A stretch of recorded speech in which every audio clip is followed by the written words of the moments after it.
or what. They are going out also.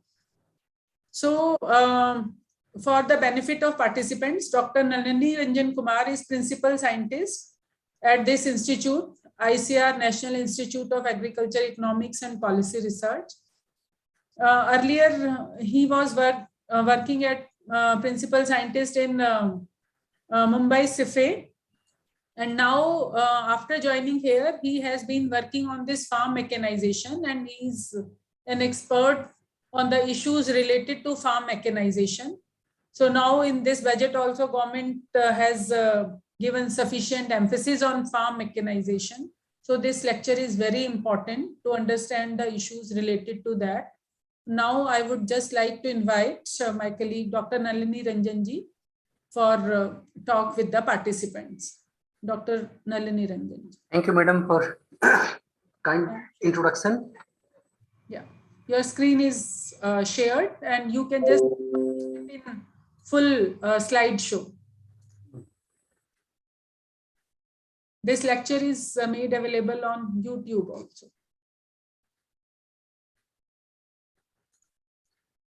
So, yes, it is visible. Perfect. Dear friends, so today we'll discuss about this farm mechanization, its impact and determinants. How farm mechanization has changed Indian agriculture, or on what count it affects. So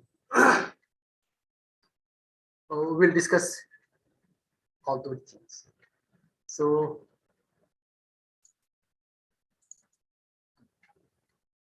my presentation will be in following subtopics: that what is farm mechanization, why farm mechanization, trends and pattern of farm mechanization in India, impacts of farm mechanization, and drivers of farm mechanization, and second last will see a solution to improve mechanization, and finally conclusion. So I will discuss these topics in my presentation today. So we all know that what is farm mechanization. Farm mechanization is nothing but using mechanical labor in place of traditional human and block labor or animal labor.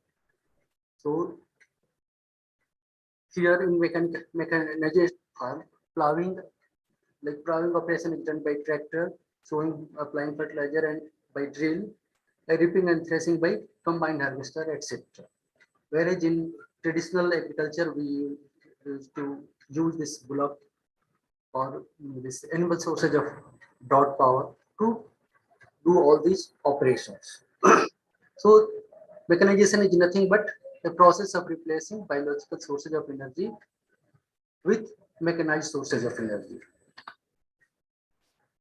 So mechanization may be either complete or partial.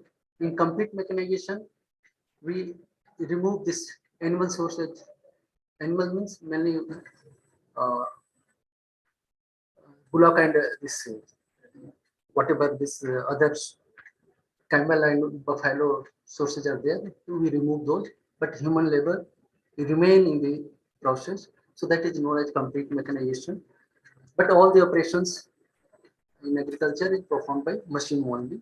That is complete mechanization, and it is generally practiced in developed countries where labor is scarce.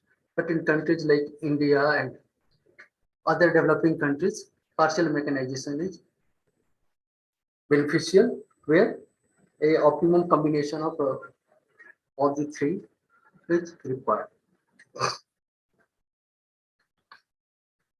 So why farm mechanization?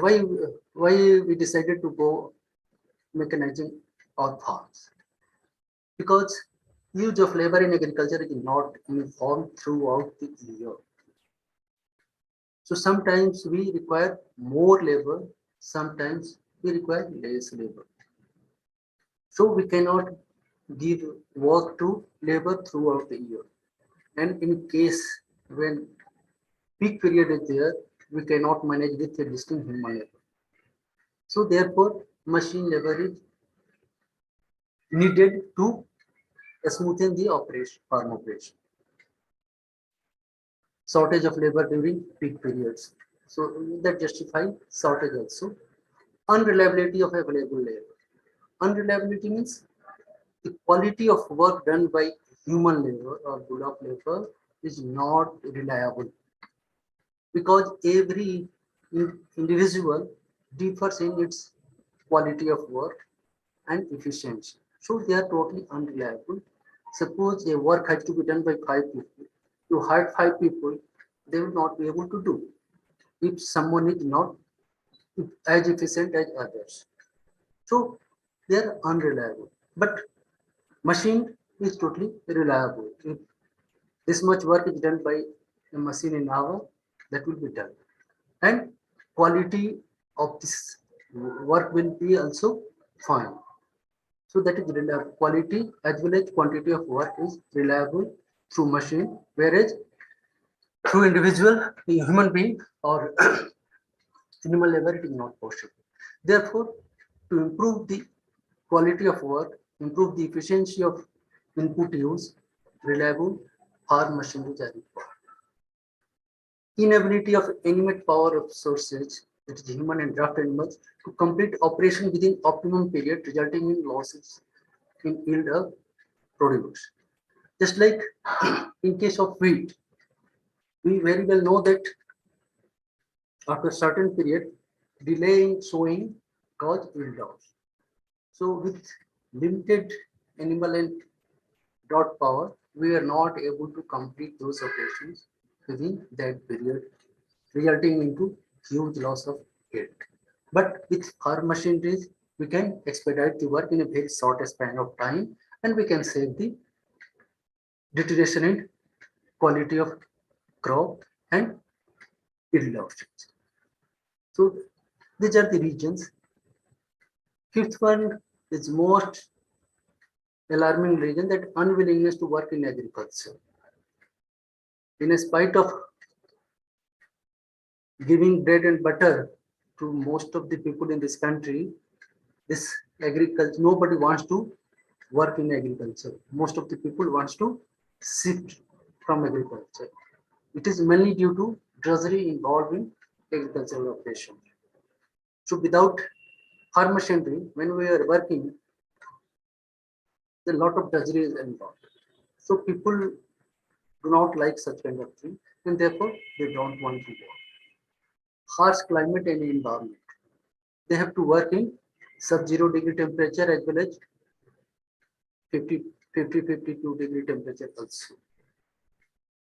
So that in that climate, we do not want to venture out from our rooms, and they have to farmers have to work in that climatic condition. So therefore, nobody wants to be in that harsh climatic condition. Long working hours. Again, agriculture is not 5 or 6 hour work every day.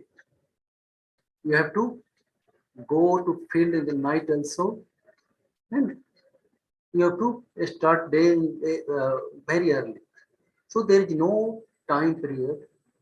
When work required, you have to work for 10-12 hours continuously. So long working hours in comparison to industrial urban white collar jobs. So everybody is attracted towards this white collar jobs. Nobody wants to work in agriculture. Traditional agriculture, farmer working relationship. Generally, laborers and farmer relations are not good because agriculture is not so profitable venture as industry, and job disparity, wage disparity between agriculture and non-agriculture sector is very huge, and also long working hour. So generally, workers demand more wages, and farmers are not in a position to pay more wages. So therefore, there were a struggle farmers between farmers and labor. That was also one of the reason people wanted to leave the agriculture. Limited day of work in a year. For a labor, work period, work days are very limited. So getting 200 mind days of work is also very tough. So they used to get 100 and 150 day of work, and they have to he live with that earning throughout the year. So that is very meager earning. So that also discourages them to work in agriculture. And low annual income. Even farmers, you very well know what is contribution of agriculture in our GDP, about 15%. And about 60% of population depends on agriculture. So 15% income is for 60% people. So we can say how low income is there in comparison to non-agriculture sector. So this also distracts people. So all these problems can be reduced with use of farm machinery. Therefore, mechanization is must in Indian agriculture to improve the environment. Also, mechanization is a key driver of productivity. So, mechanization increases productivity as well as it enhances cropping intensity. We can crop more crop in a year on same land in comparison to traditional agriculture. So we can take 2-3 crops. So therefore, it enhances cropping intensity as well as productivity due to better better placement of inputs and early performance of operation, and better performance of operation increases the productivity, and that increases the production. So mechanization helps in improving the production. That is objective of our agriculture. So, agriculture productivity has a positive correlation with level of mechanization. Here, red line indicates the food grain yield in ton per hectare, and this blue line indicates the horsepower availability in country in kilowatt per hectare. So this clearly indicates that with increase in farm power availability, food grain yield has also increased. So there is a correlation, and this may be okay.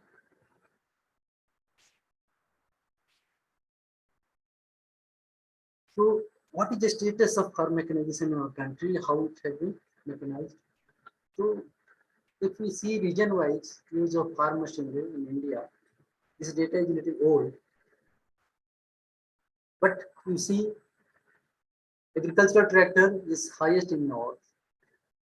This much farmers are using 67%, 66-67% farmers are using this agricultural tractors in north, whereas in south it is only about 32%, and lowest is in northeastern villages, northeastern NEH region. Similarly, the power tiller use of power tiller is highest in NEH. This is mainly due to unfavorable terrain in this northeast, which require this low weight tractor, that is power tiller, to perform. Also in eastern region also, where farm size is very small, this power tillers are there. Diesel engine is more in use in eastern India. It is mainly due to fragmented land holding as well as unavailability of power. So they used to diesel pump set to irrigate the crops. Similarly, threshers are more in use in eastern India, whereas this combined are more in using this. So this indicates that there is a diversity, there is a not similarity in use. Somewhere it is very high and somewhere it is very low. So there is a no uniformity throughout the region.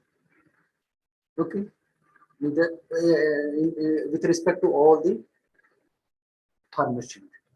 Similar is the condition on mechanization across farm size category. So in all the farm machines, adoption of farm machines are high on large farms and low on marginal farms. But in case of diesel engine pump set, it is high on marginal farm, mainly due to a small size of land holding where they cannot install this power operated irrigation pump set. Okay, so it is very clear that farm mechanization is not uniform across farm size category as well as across region of the country, which require attention of policymakers to improve the farm mechanization on small and marginal farms as well as laggard regions where mechanization is rich. Now, mechanization index was estimated to understand how crop-wise mechanization, crop-wise and status of mechanization. For the for that, mechanization index was estimated. Mechanization index is nothing but it is ratio of cost of machine charges divided by cost of machine, animal labor, and this human labor. So this is mechanization index was calculated for each crop and each state and combined at the national level or state level with this formula. For the purpose of this formula requires cost of cultivation of all the crops throughout the state and country. So cost of cultivation of principal crops in India was used for the purpose, and mechanization index was estimated for all the crops for the country. Then it was found that wheat is the most mechanized crop, followed by lentil, soybean, gram, barley, whereas jute is the least mechanized crop. When we look towards the states, the state of Punjab is most mechanized state, followed by MP, Haryana, Chhattisgarh, UP, Kerala, Bihar, and West Bengal, Assam, Odisha, Jharkhand are the least mechanized state in our country. So this area require more attention for improving the mechanization. Not only this area, but entire country for marginal and small farmers because they are lagging in mechanization.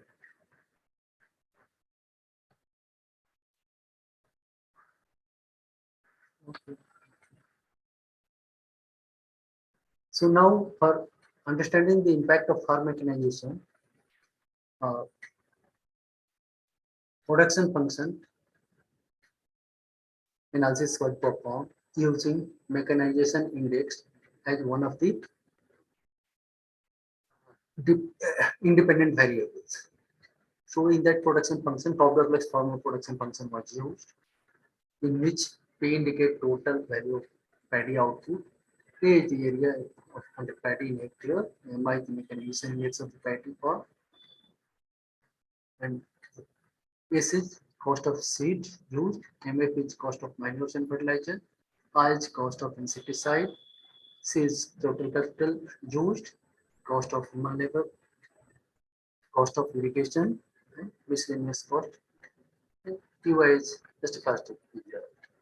So with this can be written in log form like this, and using this SPSS production function was estimated, and the regression estimates in this paddy production is as follow. For all this all this production function are good fit explaining more than 80% variation in this crop output due to these variables. And here, if we see mechanization index coefficient for marginal farmers, it is 0.010. For a small farmer, it is increasing with increasing. It is decreasing with increasing farm size. This indicates that AMI has greater role to play on marginal farm. That is, mechanization is most required. If we mechanize marginal farm, increase in mechanization index by 100% will give 1% increase in output. But in case of medium farm, it will give less than 1%, and large farmers will give less than 1%. So this indicates that mechanization is contributing in paddy production, significantly contributing. Okay. So not only mechanization, other factors are also impacting. Certainly they need to impact, but here this indicates the impact of mechanization or effect of mechanization on paddy production. I also use the same for of wheat production. There also we got similar kind of result.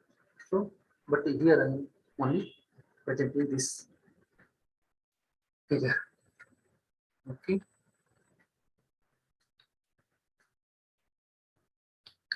If you have any question, you can ask.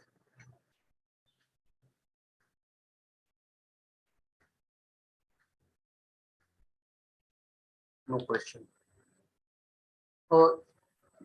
Identifying the drivers of farm mechanization. Here also we used this. Dr. Nalini, in chat box, somebody wants previous slide to be explained again. Previous slide means here. In chat box. Okay. Regarding that question which you said, na? So they want, that is the question. What is previous, what explanation?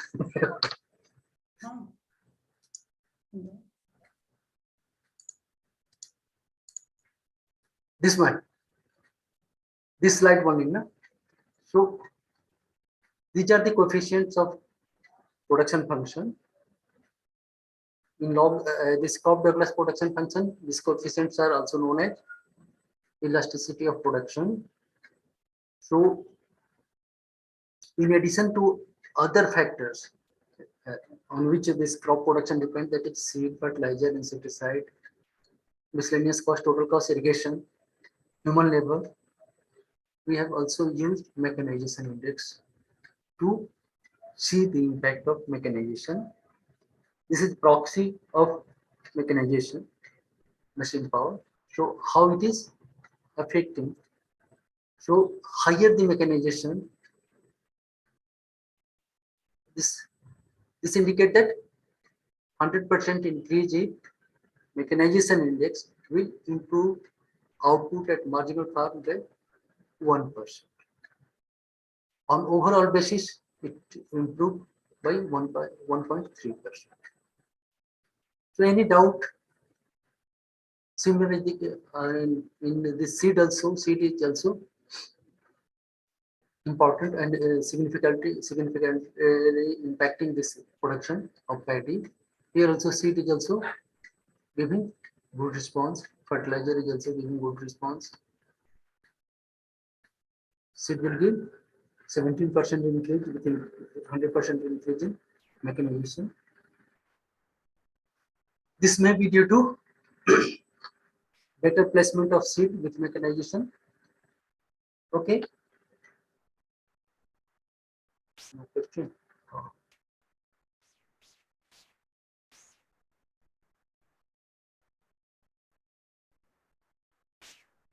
They will ask questions at the end. Okay. Later on, yeah? Yes, at the end of year. One question is there. If CD production function is applicable to agricultural production? Yes, you can see these questions in Q&A and chat box. Yeah. Okay. It is. This CD function is most used production function in agriculture due to its use and due to its ease in use and better interpretation.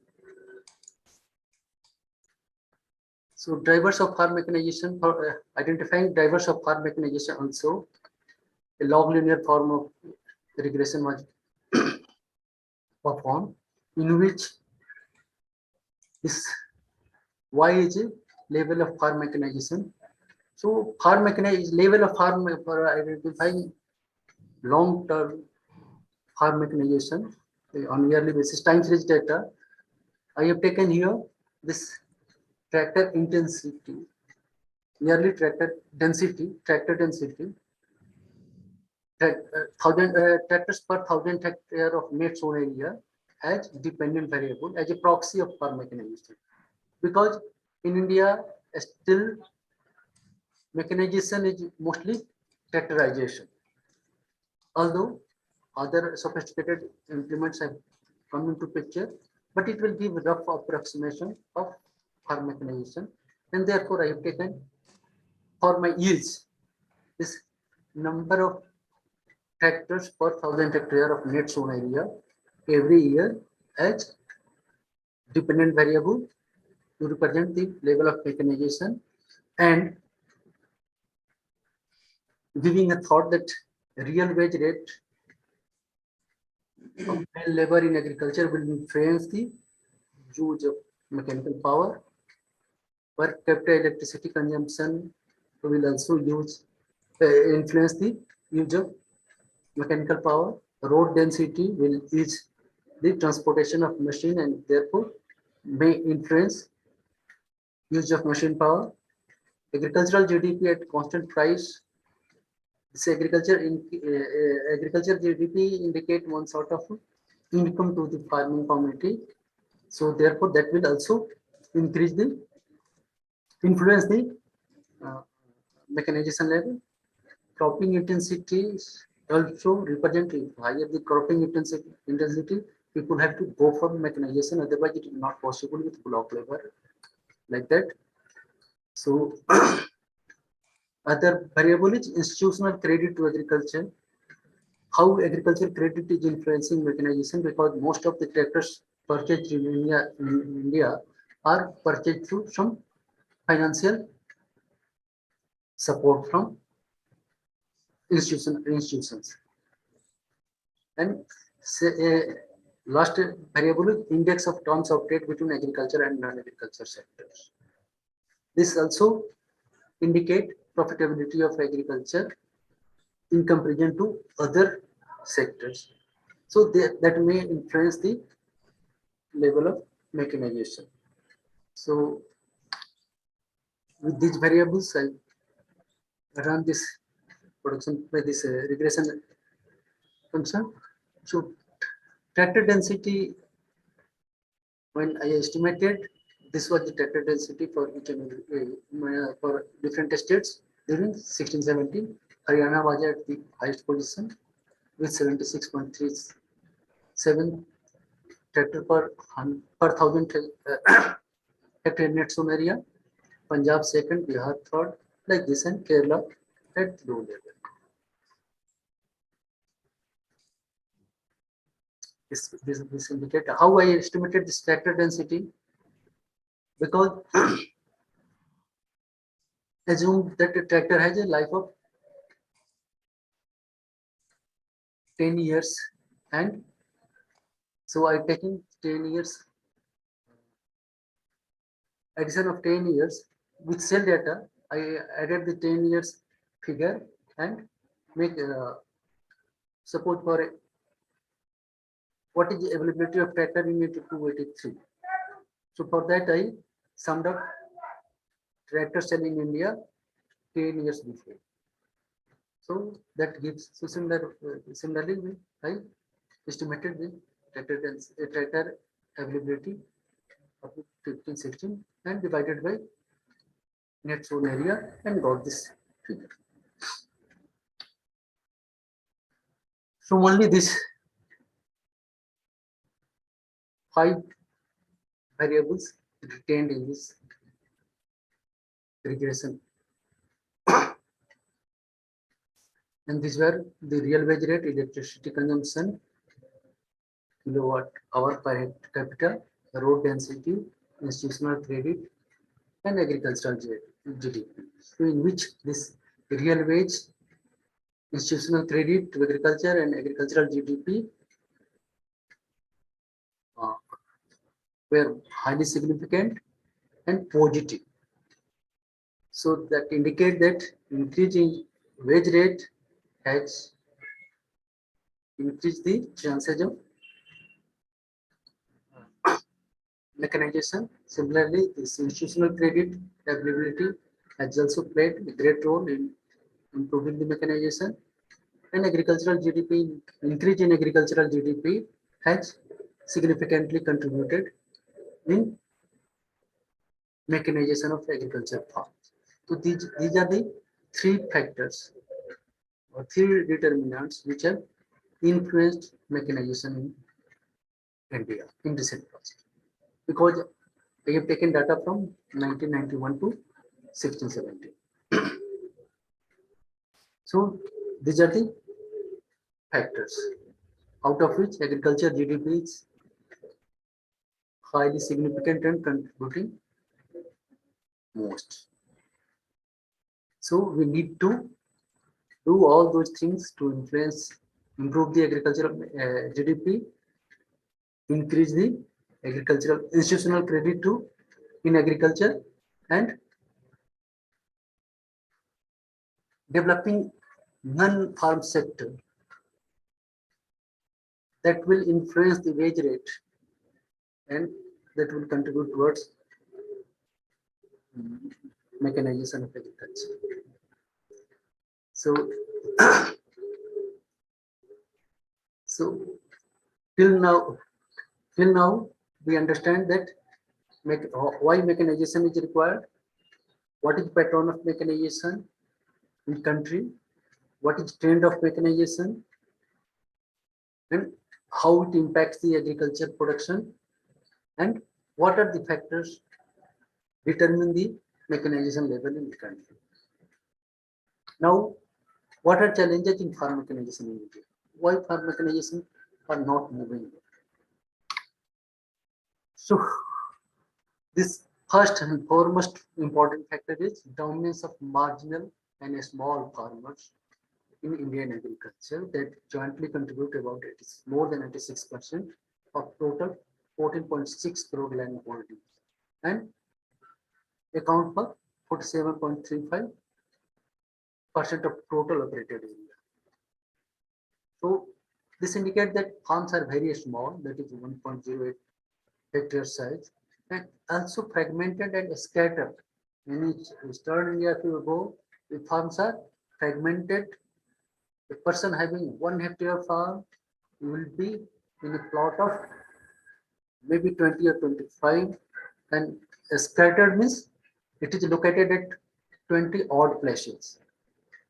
So you can visualize the size of farm plot they have on which they have to conduct operation with farm machinery. So this is the most. So due to the small size, even it takes more time to complete one operation, and hence they have to bear more charges, even if they are hiring.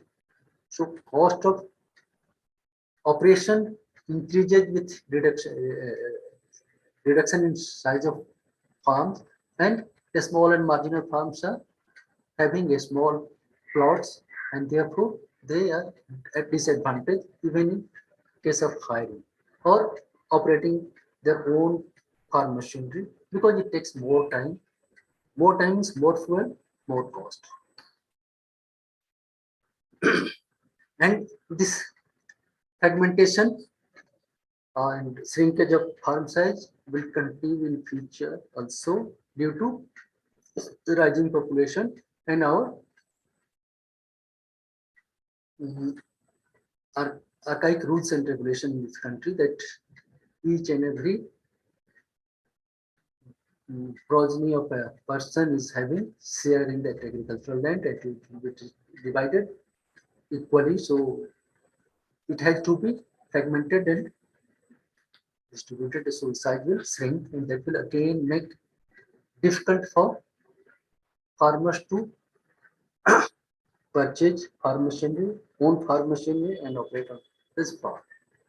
Now also, high cost and energy efficient farm machinery are very now modern farm machinery which are energy efficient, they are very costly, and poor Indian farmers cannot acquire these assets due to shortage of capital with them. So almost 90% of tractors are sold in India with assistance of some financial sector. So this is one sort of challenge. Another challenges are inadequate quality control of machines. So generally breakdown is more, and hence work suffers and operations also suffers. So the output poor after sales service. We have developed farm machinery just like combine, laser leveler, epicenter, but their repair and maintenance activities are still in the area of Punjab. So from if there is breakdown in far east of this machinery, a mechanic from Punjab has to go for repair. So after sales service is very poor due to mainly lack of trained manpower, and farmers who are operating these machines are not properly trained also, so they do not know how to operate this. So these are some challenges. So to meet out this poor status of agriculture farmers, poor economic condition of agriculture farmers, custom hiring centers has come as an innovative solution for meeting out this problem. So it is not a new thing. The custom hiring operation is going in India since long, from farmers to farmers, and even government has also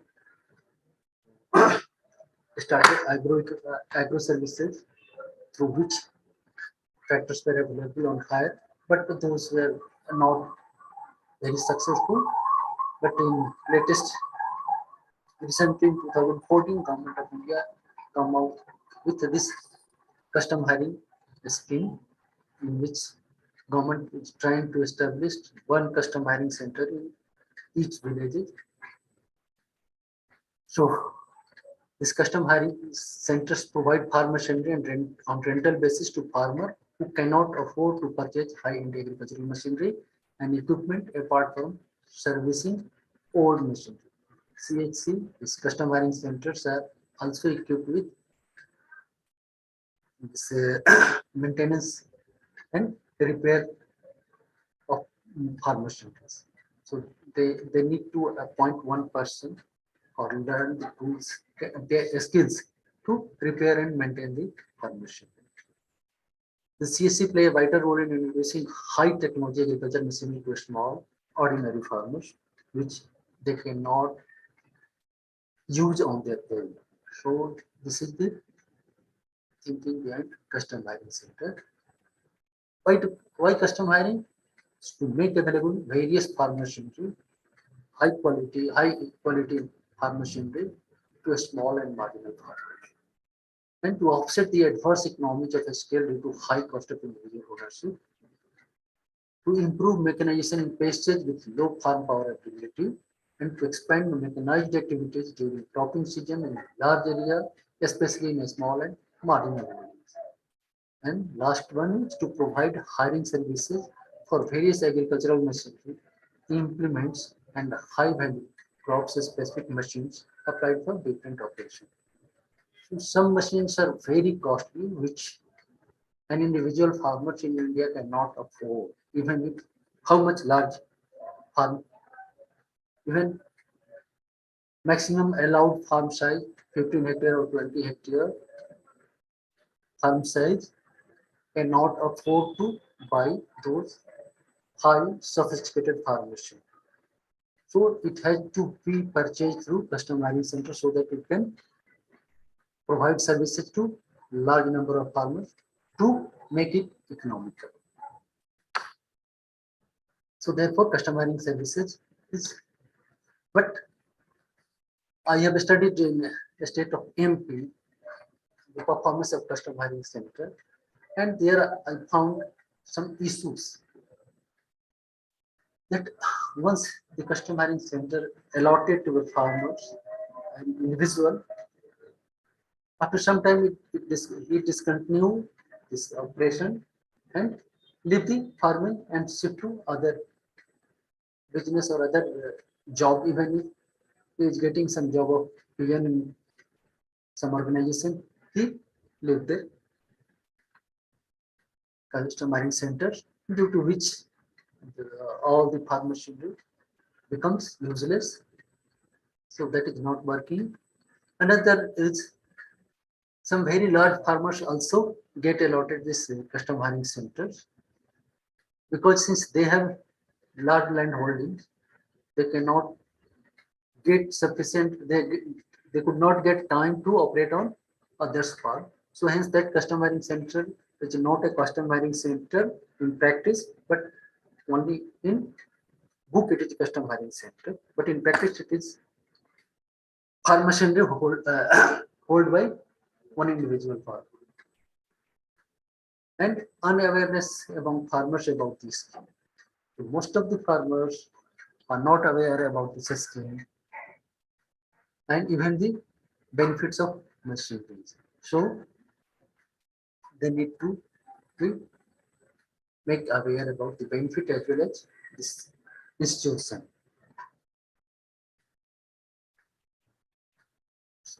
Custom hiring operator were also facing some problems, because at the time of start they have to borrow from banking systems or purchasing the farm machinery, as well as government will give some subsidy. So to getting loan from banks, banks ask collaterals from them in the form of either FT or some property in city, which farmers generally has. So such kind of problems they are facing.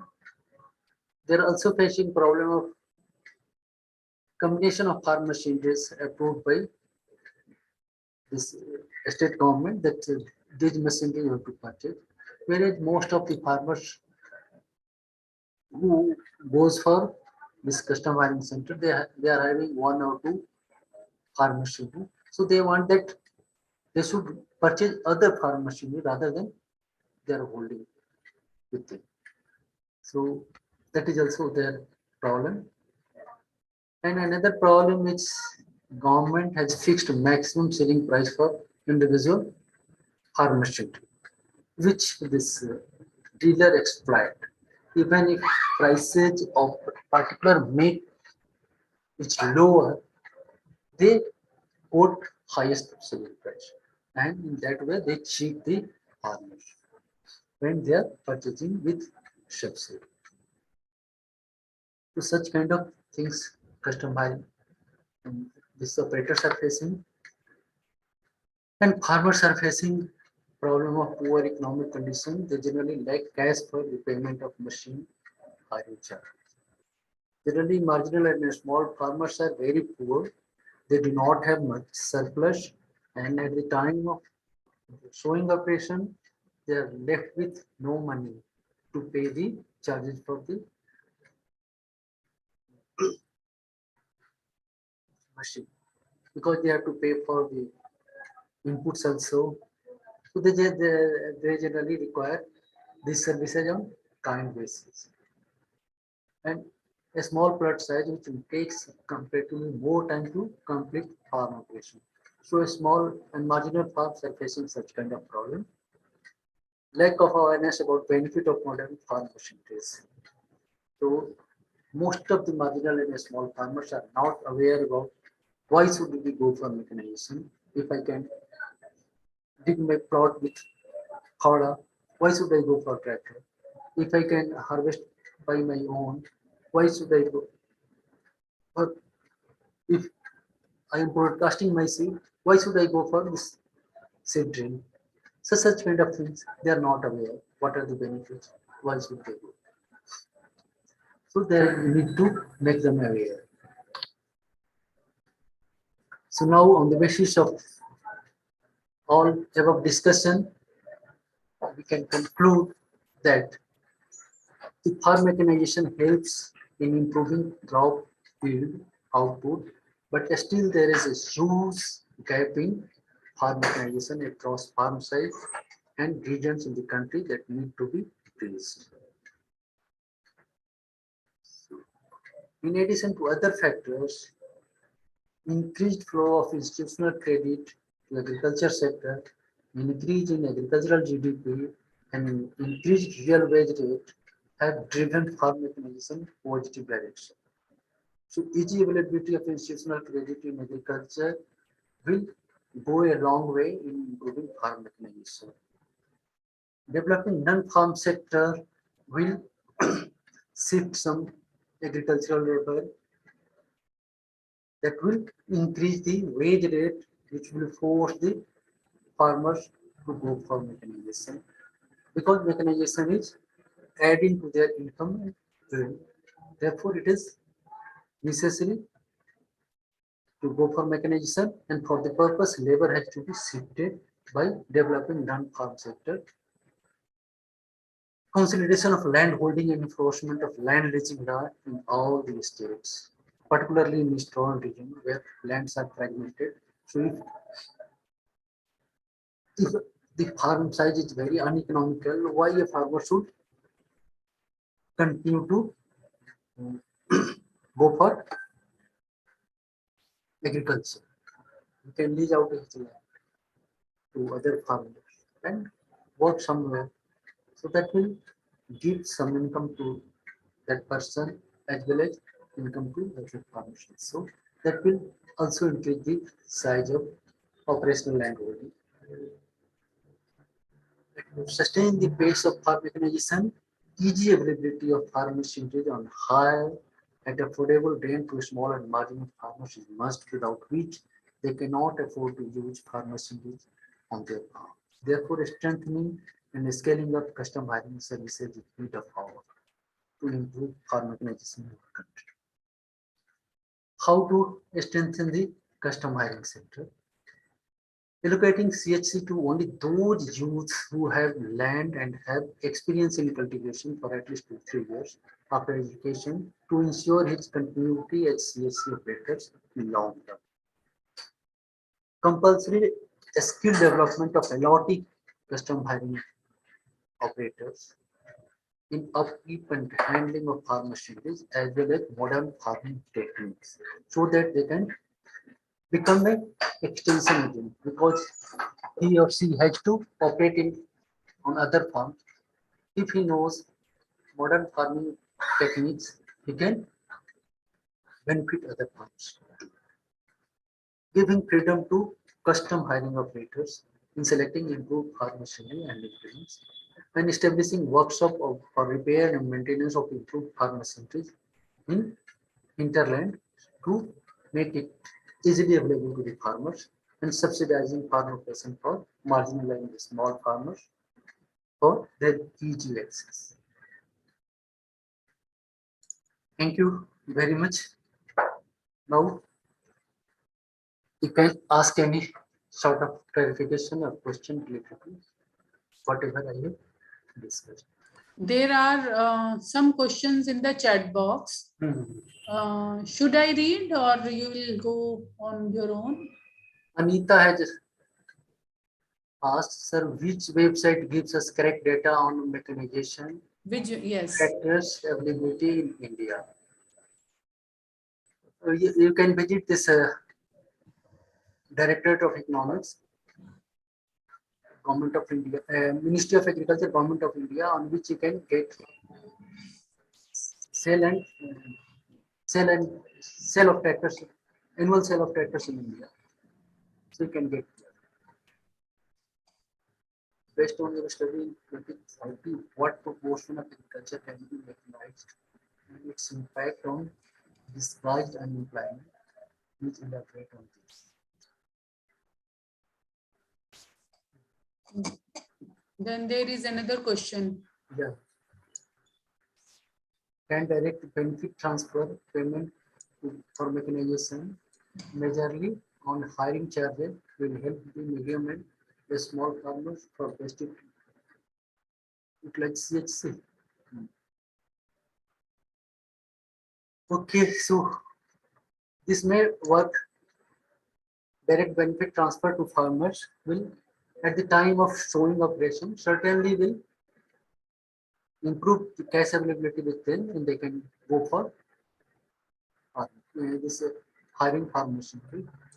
And I have not projected what will be scenario in 2030, but certainly with the pace where farm mechanization is improving in India, we will be able to provide farm machinery throughout the country to most of the farmers. And this guide unemployment, I think it is mechanization will not play a role in disguised unemployment till farmers are not trained, not skilled up. So young generation are getting proper skill, and government is emphasizing on skill. Recently, you see the government has come out with massive scheme of skill development. Government is going to open university so that even working people can skill up their skills, and even everyone is going to be given some skills, so they will be getting job as per their skill. So disguised unemployment, I don't think it is going to increase, but certainly to decrease.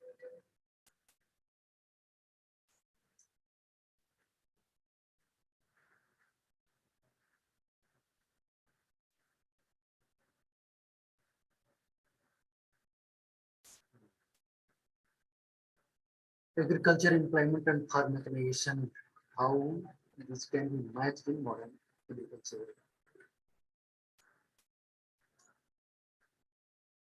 Matching, we have to create more non-farm job, non-farm opportunity in this rural area, so that this farm labor or farm person dependent on agriculture can move to non-farm, and side by side this mechanization will ease their farm operation, so that will match. This is the one way improve the customer hiring center services, increase the number of customer hiring services, and go for non-farms opportunity in that area. Custom hiring center is also non-farm. This will also improve the non-farm activity in this region in the form of maintenance and repair services, this job of tractor operator, job of this operators of farm machinery. So all things will go side by side, and I think we have bright future, and this will help in this modern. Thank you, sir. Thank you, sir. But what I feel is that we are talking about agriculture labor policy. Yeah. And the other side, we are talking about digitalized farming and high usage of farm mechanization. And we are planning to increase the livelihood of small and marginal farmers. Yeah. So how this farm mechanization is going to cope up with them? Yeah, sir. This mechanization of improved farm machinery is possible through custom hiring centers only. A small and marginal farmers cannot afford to go for such kind of machine with with their own. So once mechanization will improve, I also suggested about land leasing policy, so that they can move to other business, other non-farm activity by leasing their small farms to other farmers who are interested in cultivating their land without any fear. And the area under cultivation will get reduced, no, sir? If there is a shift in cultivation or shift in farming practice, it goes to the non-farm product means. The existing farming farmers, they will be get affected, no, sir? Existing farmers will get affected. How? They will voluntarily leave this field.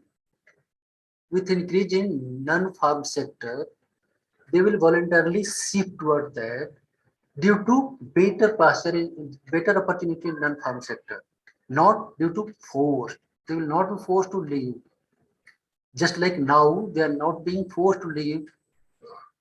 So improvement in non-farm sector, where wage rate earnings is more, so a small farmer, less than 1 hectare farmers, which are accounting for about 76%, more than 70% of population farmer. Do you think that they are economical? They are earning sufficient money than this wage laborers in urban cities? So till they are managing their farms by integrating many components of this agriculture, or their better use and earning handsome money for their survival, they will continue. They will even lease the lands of others. Otherwise, they have to, if they are skilled, they can move to non-farm sector if it is getting developed. Thank you, sir.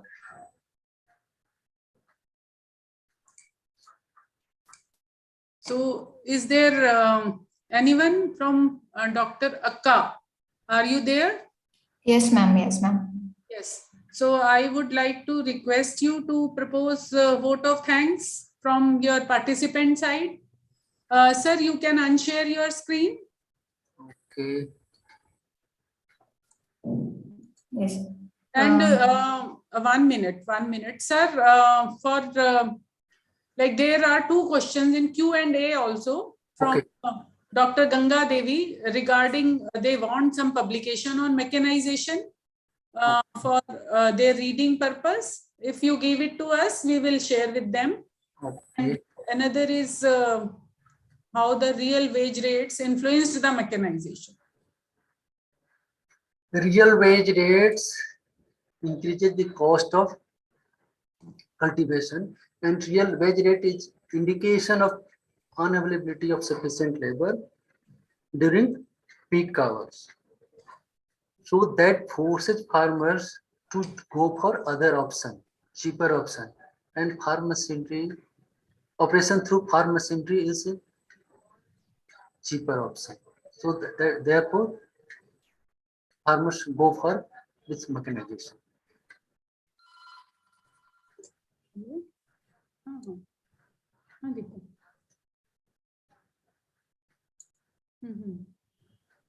Are you satisfied, Ganga Devi? ठीक है 11:30 से हमारी भी है but किसी और से मैं बोलती हूँ करने के लिए किसी और प्लेटफॉर्म से ठीक नहीं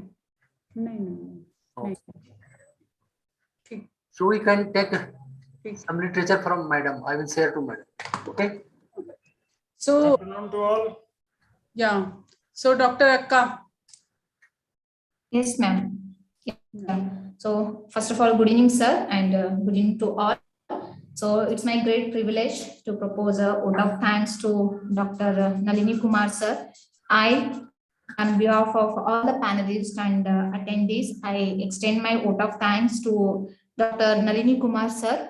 So who took out a valuable time and he shared a very fruitful information, especially on the current scenario in the farm mechanization as well as challenges and how to solve such challenges in the farm mechanization. So once again, thank you so much, sir, for sharing the valuable information to us. Thank you. Thank you very much to all. Thank you. Thank you, sir. Thank you. Thanks a lot for joining and giving this very useful lecture. Participants interacted very well with you. Some are in attendee mode, but they have asked in question form. They could not directly chat, depending on the limitation of the IT facilities which are available. Thank you very much. Thank you. Thank you, madam. I also extend my thanks to Dr. Ranjan Kumar for sparing his valuable time, as well as giving a very good lecture to all our participants. They might be benefited with this. Thank you, sir. Thank you very much, Daksham, for Thank you. extending your thanks for delivering my lecture. Thank you. Thank you. So now we have another faculty, Dr. Somin Pal is there from ISRI. So I would briefly like to introduce my participants to him. Dr. Somin Pal, you can switch on your video. Okay, he's there. Chauhanji, can you make it? Yes. So yes, now I would just like to briefly introduce my participants to Dr. Somin Pal, who has around 12 years of experience in research, as well as he is a teaching faculty in PG School of IRI.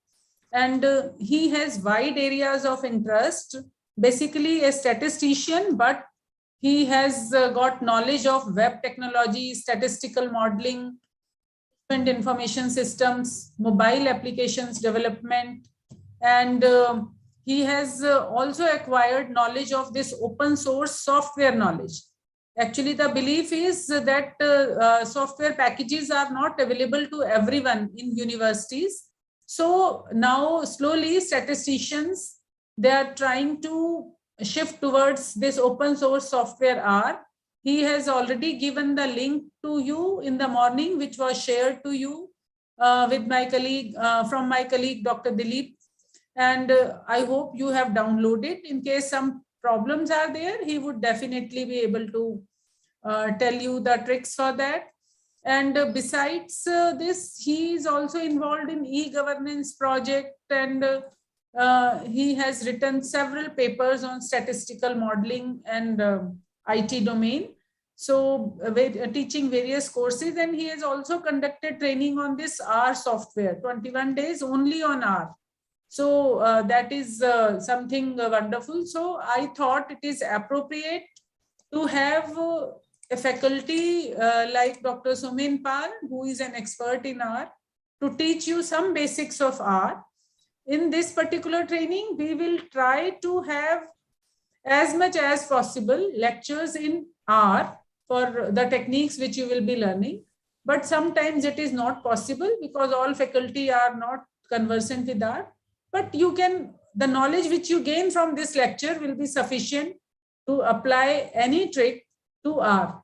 So once again, thank you very much, Dr. Saab, for accepting our request. So now, like, the floor is yours. I invite you to take your lecture. Like, you can continue up to 5:30, leaving some time for their question answers. So thank you, madam. Thank you very much. Thank you. Thank you thank you the organizers for giving me the opportunity to deliver or share my experience in this training program. And thank you, madam, for your nice introduction. So let us start with the class. Yes. Okay, let me share my screen.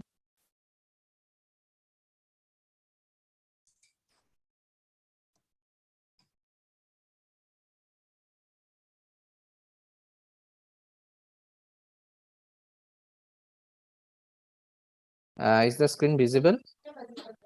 Yes, the screen is visible. Okay, so very good afternoon to all of you. So as madam told that in this particular lecture, we will be discussing on R software, and there are two aspects. One is to install the software and then use it. And then there are various functions, or we can say various commands. Those are to be used in the R software. Okay. So I already shared the link through the organizers to you regarding from where you can download the R software as well as R Studio. So I hope that you have already downloaded the software, required software.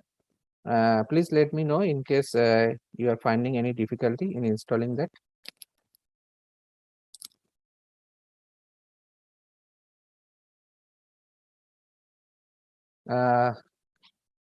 If not, then I expect that all of you have downloaded the software and installed in your respective system.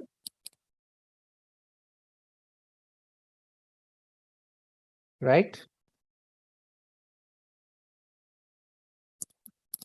Okay. So just let me unshare this one and just share this one. Okay. So first of all, why we use R software, right? So R, as many of you may be knowing, that this is an open source software. Open source software means this is a free software. Okay. This is available. You can download and install and use it without putting any cost. Okay, any fees for this. So in that sense, it is open source software, or we can say free software. Now, why R? Okay. So as you know that as of now, we are heavily depending on software for analysis, and for analysis, if we are having the software which is freely available and but robust in analysis, then obviously that will be a very good for us to use that particular software. So in this direction, nowadays the open source software are very popular, like R, then Python, right? So you must have heard about at least about these two. So R is basically a statistical software, we can say, and Python is also kind of that kind of software, but mainly used for machine learning purpose nowadays. So we will quickly discuss why we use R, or we can say that what are the advantages in using R software. Okay.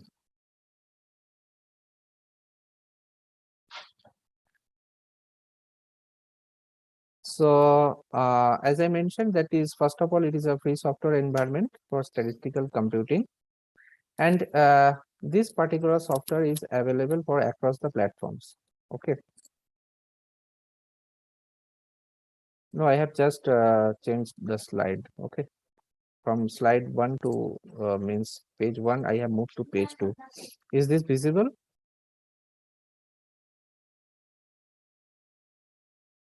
Is it? Yes, sir, it is.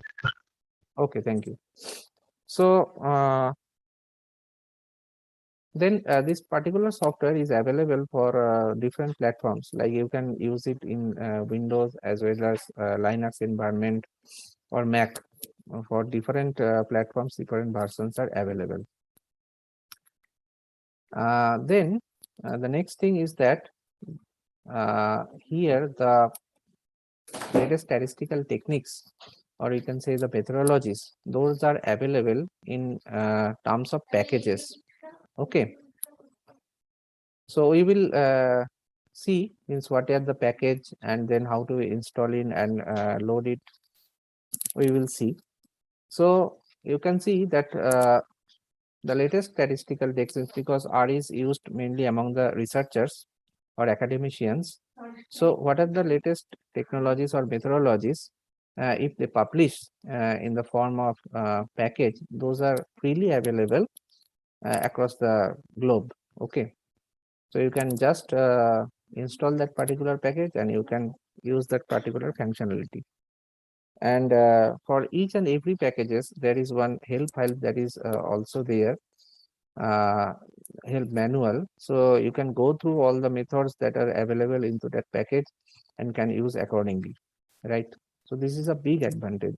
of using R software.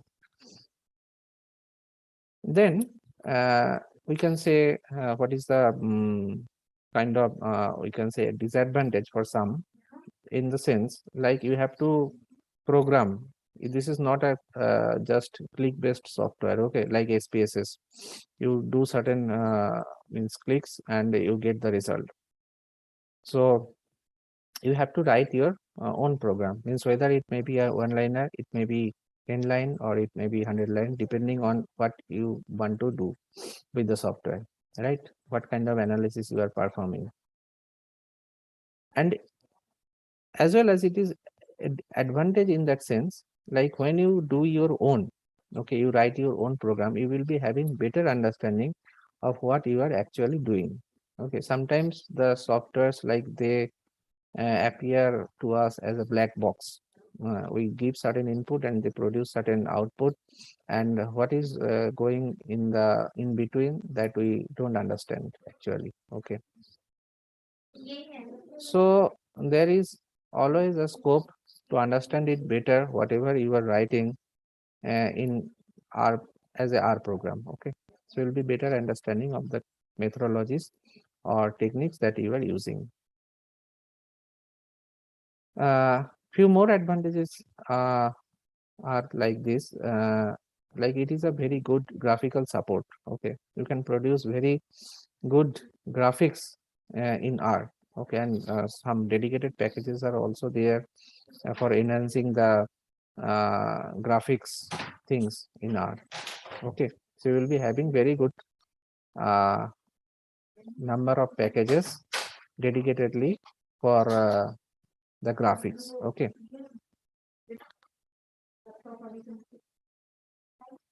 so these are some advantages in using R. Okay, then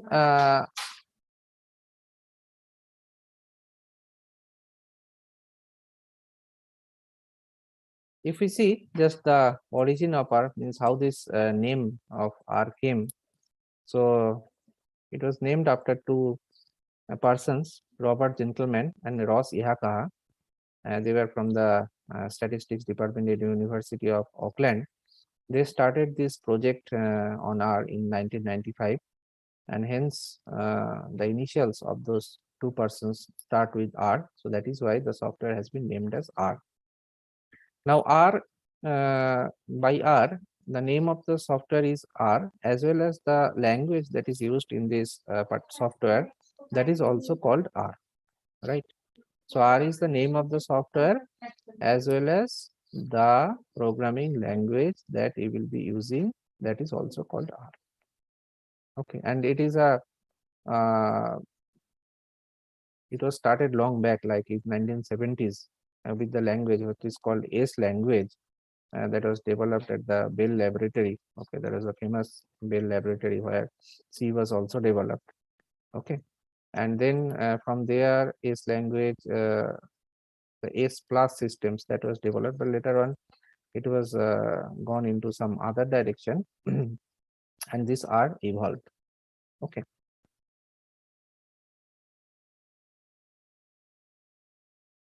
So we go directly into the R environment. So before that, when you install R, you will see there are different versions, like one is 32-bit and 64-bit. Different versions are there, and after installing, the icon is available on your desktop, and when you click it, you go into the R environment. Now in this R, we use several GUI also. Okay, so R itself can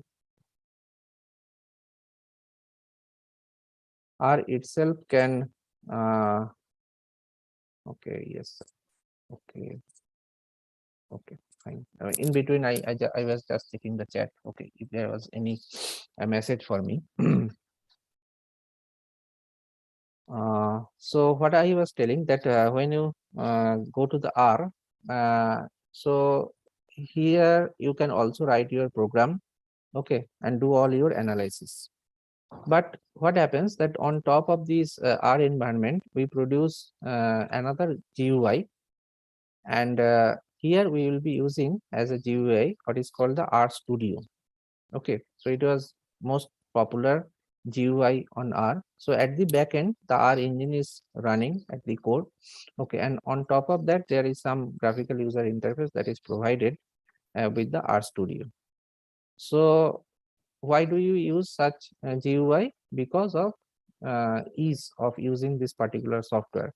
Like you can see, there are several separate windows in R Studio, and those will be helpful when we writing and executing our code.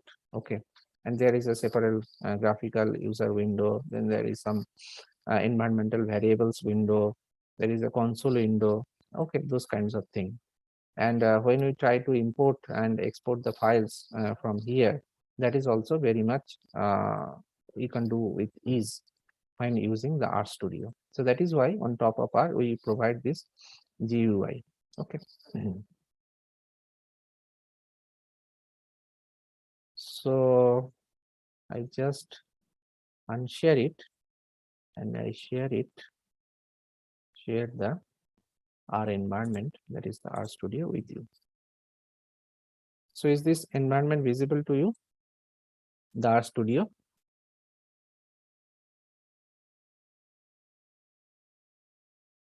Is the R Studio visible to all?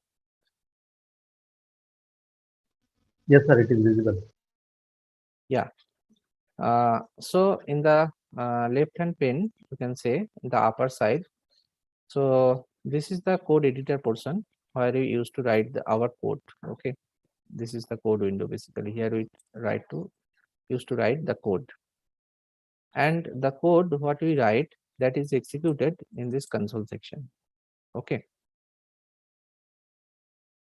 Then in the right hand side, you can see that there are different tabs in the upper hand side. One is environment, then history, then connection, tutorial, those kind of thing. Okay.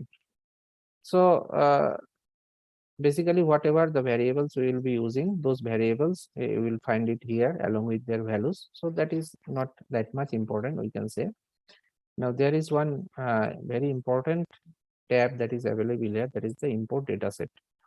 Okay, so we will see how it works when we do importing dataset into the R environment.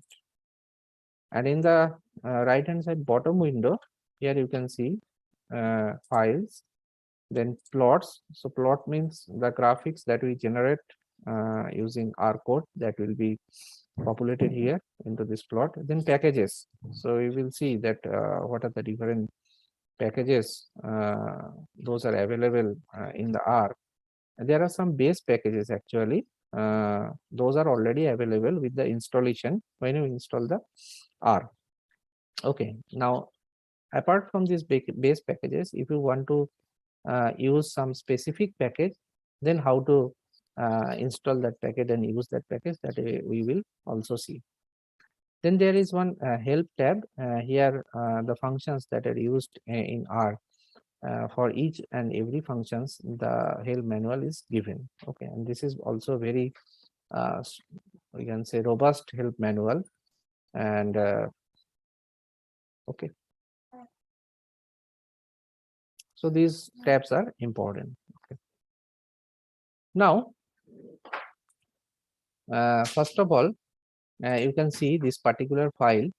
Here I have put certain things in commented form. Okay, so when you use the hash in R environment, so that means it is commented.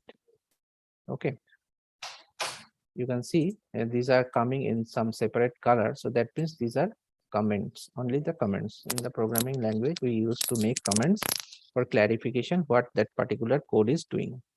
Okay. Now you remember one more thing, that this is R is case sensitive language. Okay, case sensitive means if you write x, small x, and you write capital X, then those two will be separate variable, not the same. Okay, and if you want to access, suppose you defined your variable with the name capital X and you want to access it with the small x, then you will not be able to access that particular variable, value of that particular variable. Okay. So this is case sensitive.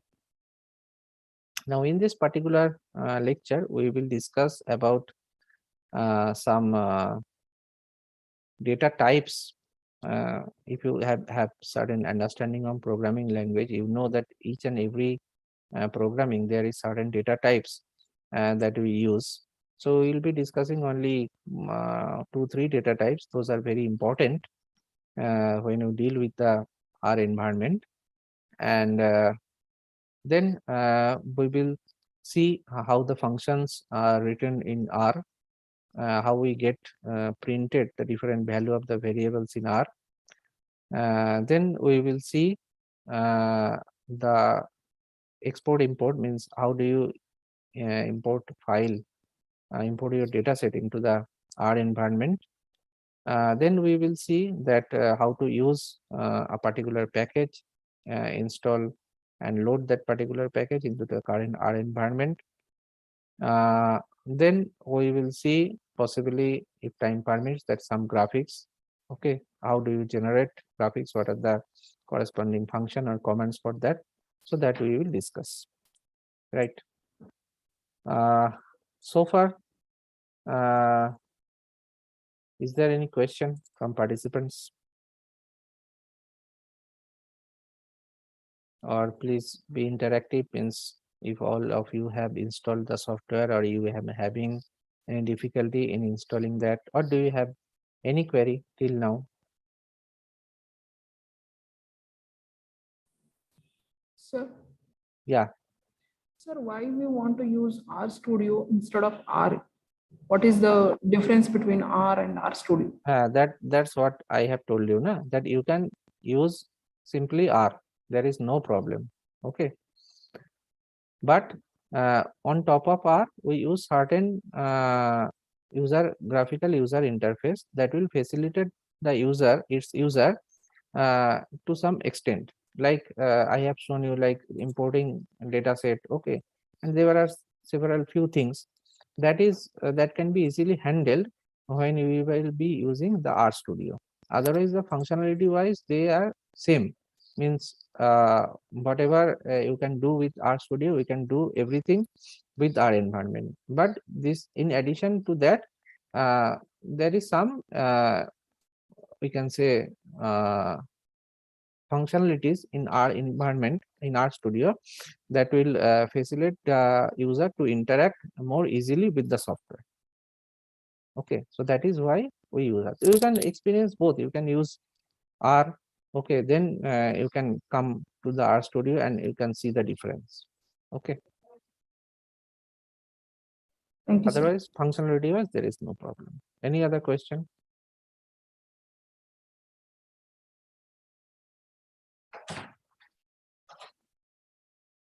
Okay, if not, so we just quickly go through this file I have already shared with you, this code file. Now, there are two things, like you can directly run your command into the console, and as well as you can use this editor, okay, for writing and running the R functions or commands. Now, what is the difference? There is no difference as such. Like I have you can use the same commands in those two places. The advantage is that if you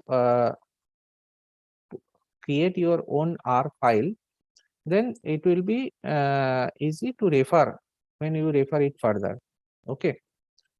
Otherwise, what you can do means you can run your copy your R commands. You can put any file like a notepad or any but sheet or but file. Okay, you can just simply copy those commands next time and just put into this console, and you can also run. There is no problem.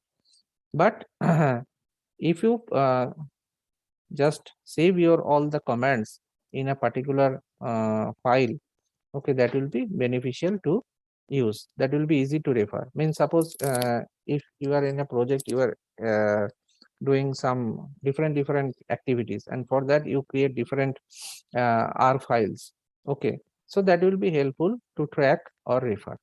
Okay, so that is the advantage. And one more thing is that in this particular environment, you can just simply import that R file, code file, into this environment and you just run it at a time. Okay, there are certain advantages.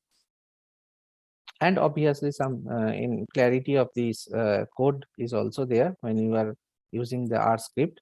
Like you can see here that I have put my comments, and then one by one I have mentioned the functions or comments. So it will be helpful in referring. So how do you start? Oh, you can find that one thing, like if I just cross it.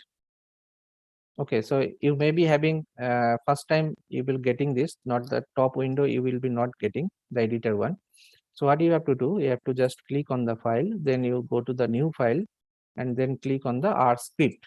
So when you click on the R script, this script will appear, means the editor will appear. So there you can just write your code line by line and then can execute. Okay. Then how to execute this? Suppose we start with the basic functionalities of R, that it may be used as simple as a calculator. Like we are adding 2 plus 2, 2 plus 7. Okay.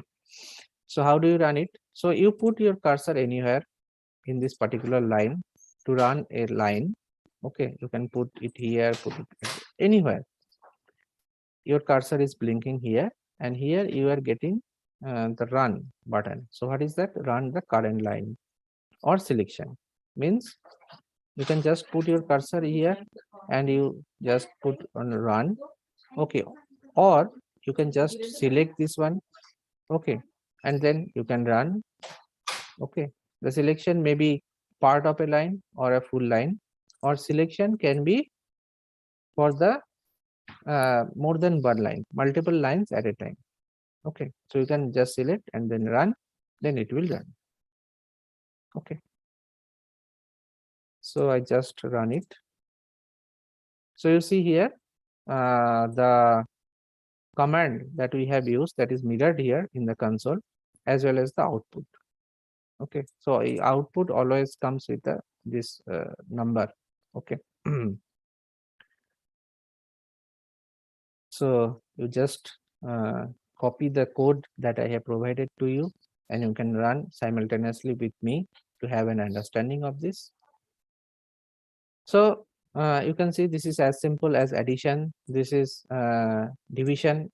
Okay, and addition and division, two operators are using here. Then you can see in R we are having functions. Okay, so if you know about the programming language, you know what is a function. You know the function like this way, and then in the functions, what you pass actually the parameter. Okay, just a moment, please wait.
Okay, sorry.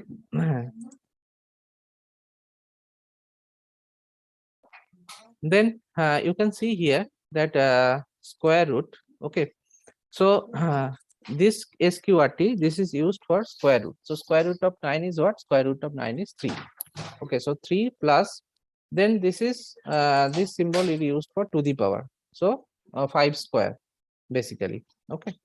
So if you run it, so we get the desired output. Similarly, we can use some algebraic functions like sine, cos, logarithm, exponential, those kinds of things. Okay. So we get like this. Then we come to the important concept, what is called the R variables. Okay. So as a programming language, when we use certain value like my 2 plus 7 or any particular value 5, 10, 3, 4 or any character value, whatever it may be. So we can assign it as a variable. So that what will happen that in the later part where those particular calculations need to be done, we can use simply the variable. We need not write like 2 plus 7 everywhere. Okay. Instead of that, we can simply use the variable name so that it will be helpful. So the next thing is that how do you assign the variable into R? So assignment of variables can be done in many ways. Okay. So one way is that we use this equal sign, okay, as an operator, assignment operator. We can use in this direction also. Okay. You will find mostly this type of symbol when you refer any code. Okay. And for simplification, we can also use the equal sign. Okay. That is same. Okay.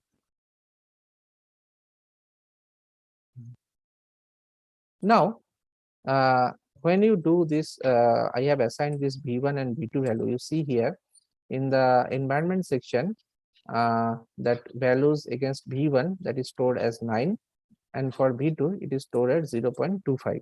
Okay. So these variables are saved into my present R session. Okay. Now we can use those variables as many times as we wish or as requirement. Then how to print the value of that particular variable? One way is that you just simply write V1, okay, or you just select V1 and you just run. So you will get the value. Okay, what is the value? Means this is as good as we are printing the value of a particular variable, whether it contains a single value or it may contain multiple values. Okay. Or you can just write instead of that here, you can just write V2 and then run. So you will also get the value. Okay. And for clarity, what we can do, we can use certain print function, and in the print function as argument, we pass on the variables like V1, V2, and we get the same output. Okay, we get the same output. So what we have learned so far, that R can be used as simple as a calculator. Then we have to define certain variables into R, and then we can provide any value to them, and we can create the how do you print the values of those variables. Okay, that much we have learned so far. Then data types, different data types we will be discussing. So the most important one, that is the, or we can say the basic one, that is the vector. Okay, so vector, you know, this is the combination of an array of similar data types. Okay, that is called the vector. Now when you use certain vector, like here we have used certain expression to put the value into the variable b. So if we want to define certain vectors, we have to use function C. C means this is the short form for combine. Okay, so these are all the base functions. Those are already available with the installation that we have done with the that come across with the R installation. These are the base, comes under the base packages. Okay, for that we don't need to install any particular package for this. Okay. So there are 5 elements you can see like 10.4, 5.6 likewise. So we can assign these 5 numbers to the vector x. Okay. So we just run this. So our vector is created. Now, if you print this x, you run this, so you get what are the different values that are stored in the x variable. So these are the values which are stored into the x variable, and you can see that there are 5 basically values. Those are stored into x variable, and it's from 1 to 5, and those are this. Okay, you can see here. So here I have made the assignment in the reverse order. Like when you use this kind of symbol, you always remember the direction should be towards the variable. Okay, here you can write in reverse order, like you can just write the vector first, and then you can assign this one to x. So in which side the variable will be there, you have to put the direction towards that. Okay, or simply you can write x is equal to this, okay, by using this equal operator. So this is how we use the vectors assignment. Then we have seen simply arithmetic, like division, multiplication.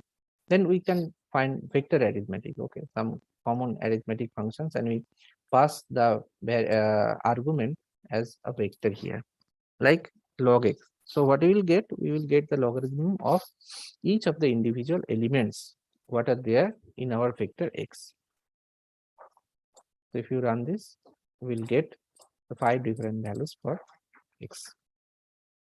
Similarly, for exponentiation, we get like this. Then we sine, cos, then tan, square root, okay, sqrt.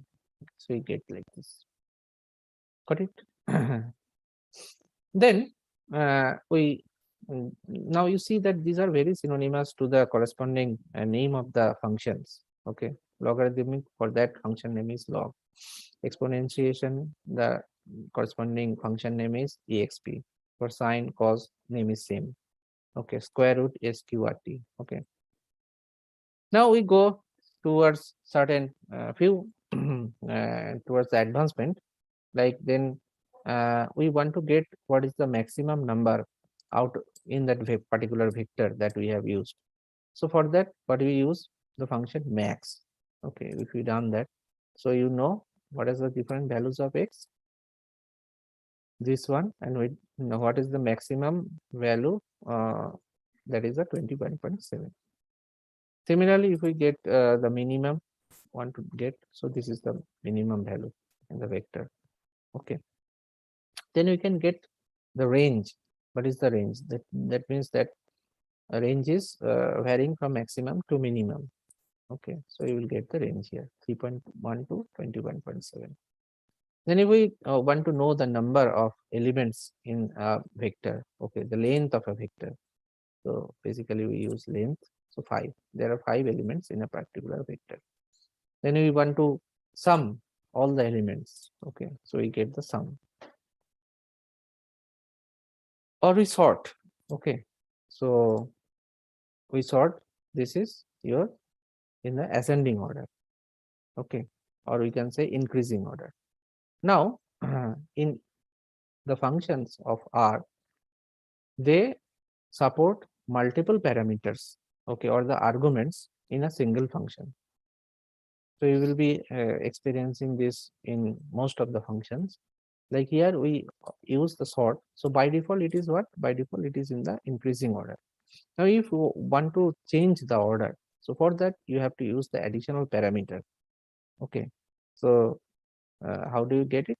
Then you have to write as decreasing is equal to then some boolean function that is true or false. Either you write, by default it is false. If you want to make it true, the decreasing one, you write it cap T, so you will get like this. Okay, it is in the decreasing order. Okay, now we can say that how do you know that what are the different arguments that is used in a particular function.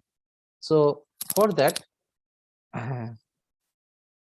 we use certain help file that we will come across later also. We can, okay, so how to write it, that question mark, then the function name, and then the parenthesis. This is the symbol of a function. So if you run it,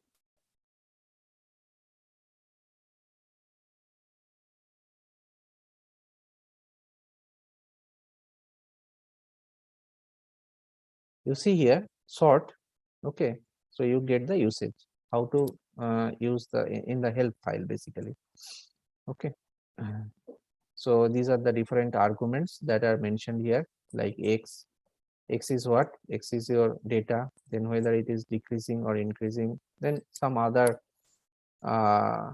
parameters are there. So you get the list of the parameters and what is the meaning of those parameters, how do you use those in this particular help file. Okay, and also the references and examples for that. So exhaustive help file for each of the functions that are there. Okay, then we discuss about one more data structure that is called array. So array is something similar to vector, but what is the difference? Difference is that in the array, basically you can make it two-dimensional or more than two-dimensional. Okay.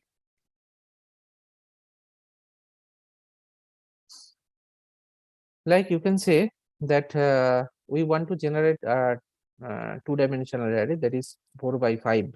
Okay.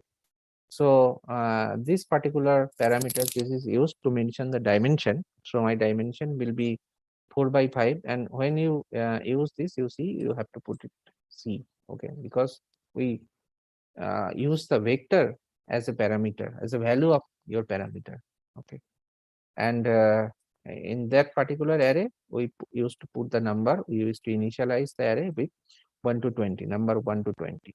Okay, so if I run this, and if we just see, so this kind of array we will be getting.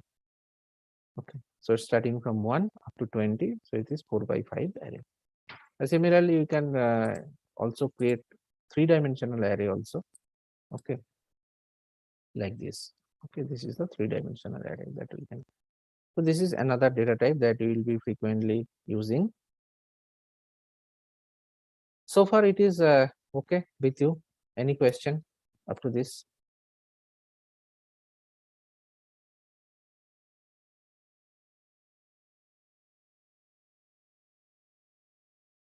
Sir, we are not finding that R sorting or ordering vectors, that fourth quadrant, it's missing, not missing, actually what we are doing, it's not replicated there, what we have to do.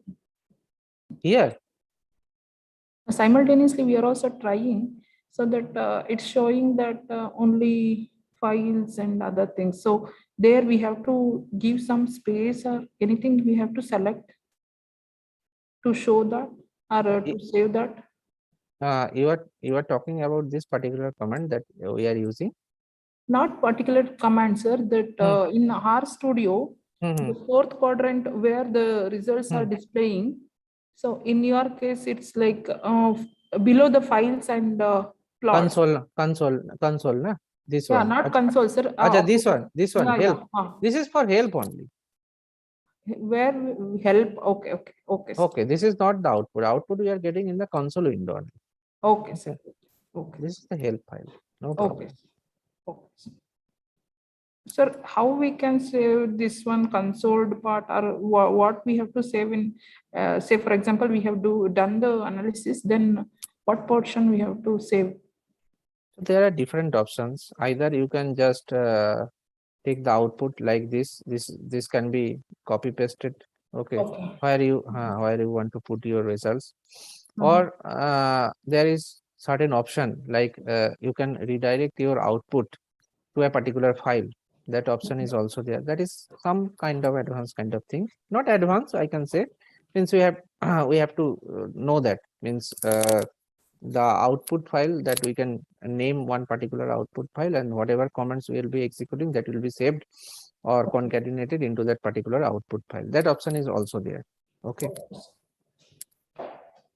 The simple option is you just copy it in the desired format, how we want to get it, and then you just paste it where you are just mentioning your output like Word file or whatever it may be, Excel file. Thank you. Then we come across any further question from anybody else?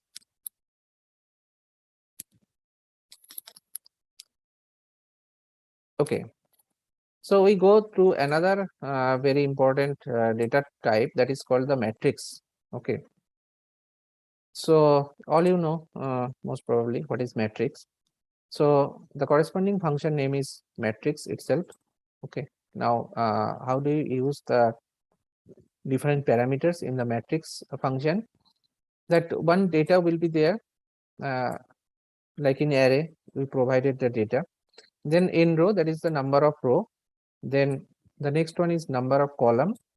Okay, and then one by row. By row means whether the elements are arranged sequentially by row or not. So what you can put here as a true or false. So for true, you can just simply write caps T instead of TRUE true. You can just simply put T also. So this is basically a logical one. Okay, true or false. So you see one example like M is one matrix we want to define.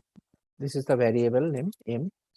So what we are storing here that from 3 to 14, and what will be the number of row? Number of row in my matrix will be 4, and here I make the by row true. So if you run it or just print M, okay, so you will see. So it is storing from starting from 3 to 14. And by row is equal to 2 means in the increasing order row wise 3, 4, 5, 6, 7, 8, 9, 10, 11, 12, 13, 14. And if you make it false, so what will happen? So you see it's coming column wise. That is a 3, 4, 5, 6, first column, second column 7, 8, 9, 10, and the third column 11, 12, 13, 14. Okay. So you can perform all the operations in matrix like matrix addition, matrix multiplication, matrix inverse, matrix transpose. Okay, all that functionality. Okay, so I'm just cut shorting those things and not going into details of all these things. Okay, the next we come across the most important data type in R, that is called the data frame. Basically, when you will be importing any data set, what it may be your simply the TXT file, it may be the CSV file, it may be the Excel file. So what you will do, you will when you import the data into your R environment, it will be in the form of data frame only. Okay. So what we will do, we will just make one data frame. We will prepare one data frame. Okay, and then we will use this particular data frame here. So as you can see, how do we create one particular data frame? Like here, I have used one variable named make.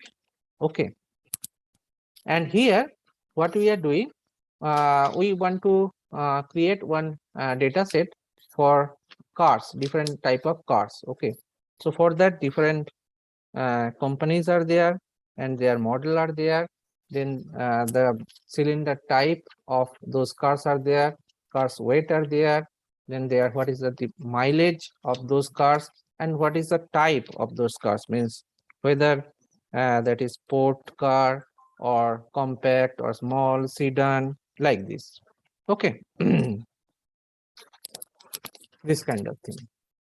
So what you will do, you can see this particular example where we use this function data.frame, and in the data.frame, what we do, we passed the different variables that we have used to create this particular data frame, and each of these variable basically we have passed several values, means all these are vectors. Okay, different type of vectors. This is a character type of vector because we have used only the strings. Okay. Then you can see in the model, like we have used different model names, and then in the cylinder type, we used like it is a B4, B5, B6 version. Okay, this REP, this stands for repeat, means V4 it repeats for 5 times, V6 it repeats for 3 times, like this. Then we put the weight of different car models. Then we put the mileage, suppose, and then we put the type. Again, we use certain vectors like using C, and then small is repeated 3 times, like this. So you don't have to very much bother about this, because generally we are having the data set and we'll be using the data frame as a data structure. But here, just for your understanding, I am showing you that what are the different components of a particular data frame, okay, and how if we want to create it, and how we can create it. Okay, so ultimately we name our data frame as car, car. Okay, and what is the corresponding function name? That is the data dot frame. So you can come across some functions which will be having means separated by dot. Okay, means the function name contains certain dot, like data dot frame. Okay, not data frame, data dot frame. Okay, so we use pass those variables, and we have we get our desired data frame. So I just run this one, run, and then we just select this car one and this run. Now you can see my data is prepared. So this particular data is having 10 rows, and we are having 5 different variables under this data set, and each will be having different values, and my data set is created. And what is the type of the data set? Type of the data set is data frame. Okay, then we what is the beauty of using data frame? That we can put several different functions over our data frame. Okay, there is a lot of flexibility in representing the data or doing some operations on data frame. So that is why data frame is very much important data type. Like you can see, like we can use names. So what does it means? So by name, we can see what are the different variables name of your data frame. Okay, so that we are using here. Fine. Similarly, now it will have means you come across often this type of problem, like you don't need the full data set for your analysis. You need a part of your data set for a particular analysis. Okay, so we need to extract the information partially. Okay, so how do you do that? So you see here, when we use this bracket, kind of bracket, third bracket. Okay, so that means we are mentioning the row as well as the column number. Okay, for that particular data set or data frame. So my first will be representing the row number, and after comma, the next one will be representing the column number. And after comma, if there is means the row or column is missing, and just simply put comma, that means all row or all column. For example, like here I have mentioned car 1 comma, then there is nothing. That means we get all the columns of first row. We want to extract the information of all the column values in the first row. Okay, in our data set. So we just run it. So you see here, this is my first row, and we get the variables under different columns. And you just reverse it. What you will get? You will get the suppose you just write this one. You put here blank, you put here 1. Okay, so what you will get? So you will get, you can see that your first column only. Okay, the number of here, it indicates what it indicates. It indicates the all of the rows. It indicates all of the rows of first column. Okay, so you get, you see here that you get the values which is in the first column. Okay, for all the rows. Then if you want to want to get the value of a particular column. Okay, so there are two options. Either you use some dollar symbol, like after car with some dollar symbol, we mention the name of that particular column. So you can directly access the different values of that particular column. Okay, if I just see the want to check the mileage of different cars, we run it, we get the values of for 10 different models of the car. And this mileage is in the which column? There is 1, 2, 3, 4, 5th. Fifth column. Okay, so the same similar means equivalent expression for this will be car, comma, then 5. So that means we will extract all the rows of fifth column. If we run this, we will get the same result. Okay. Now there is also possible that you put some mathematical operation or statistical operation on the part of your data frame or the entire data frame. Okay, like we want to know what is the average mileage of the 10 vehicles. So the corresponding so you want to get the command file in WhatsApp group. Okay, I think Dilip, are you there? You can send the command file in the WhatsApp group. Sir, it's already sent. Okay, fine. So we get the mean. So what is the value of that mean? Okay, this is 25.9. Okay, so we get the mean of this. Similarly, if we want to get a frequency table out of that, like based on car type, okay, so we get that this is the frequency of different car type, like compact to large one, medium to this kind of thing.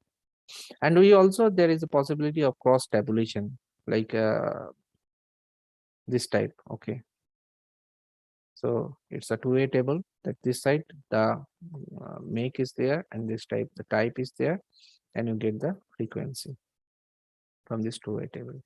Okay, so many different types of mathematical, or we can say statistical operations, those are possible on the data frame. So that is why data frame is very much important, right? Up to this, is this okay to all?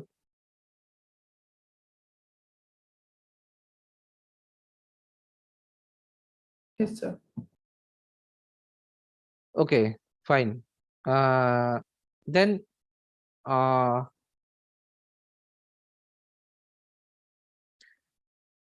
now we come to the next stage, that is creating the data objects.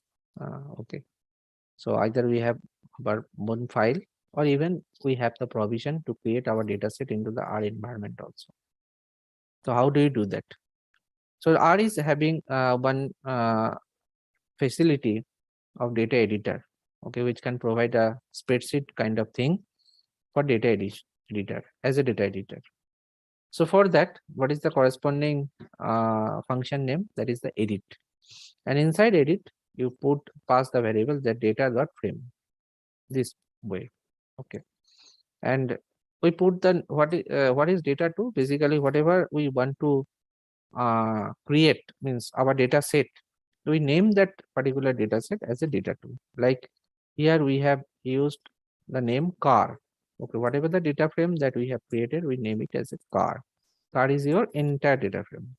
Okay, similarly here, what we want to create, that we want to put that name as a set data to. Okay, it may be XYZ, whatever it may be. Okay, so if you just run it, so you will get this kind of data editor. Okay, so here I am not sure that I have shared a particular window in the Zoom. So is this data editor visible to you? The additional window that is popping up, appearing on the top of this RStudio. Is this visible? No, sir. No.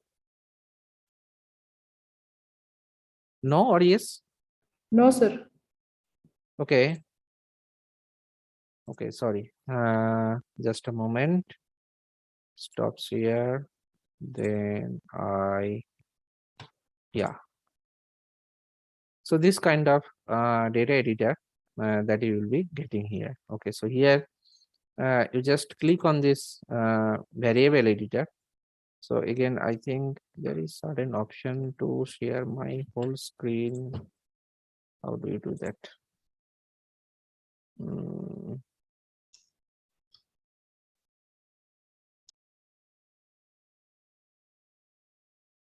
So Sir, you just share your entire screen, sir. Only screen, na? Yeah, I think you are sharing only your particular window. Now is this? Now it is all right. Yeah. Now it is visible. Okay. So the variable editor, like you can just change the name, like variable 1. I can put it like A. Okay, and it may be numeric or character that we can select the type. Then I can write B. It may be say character, okay, or numeric, whatever it may be.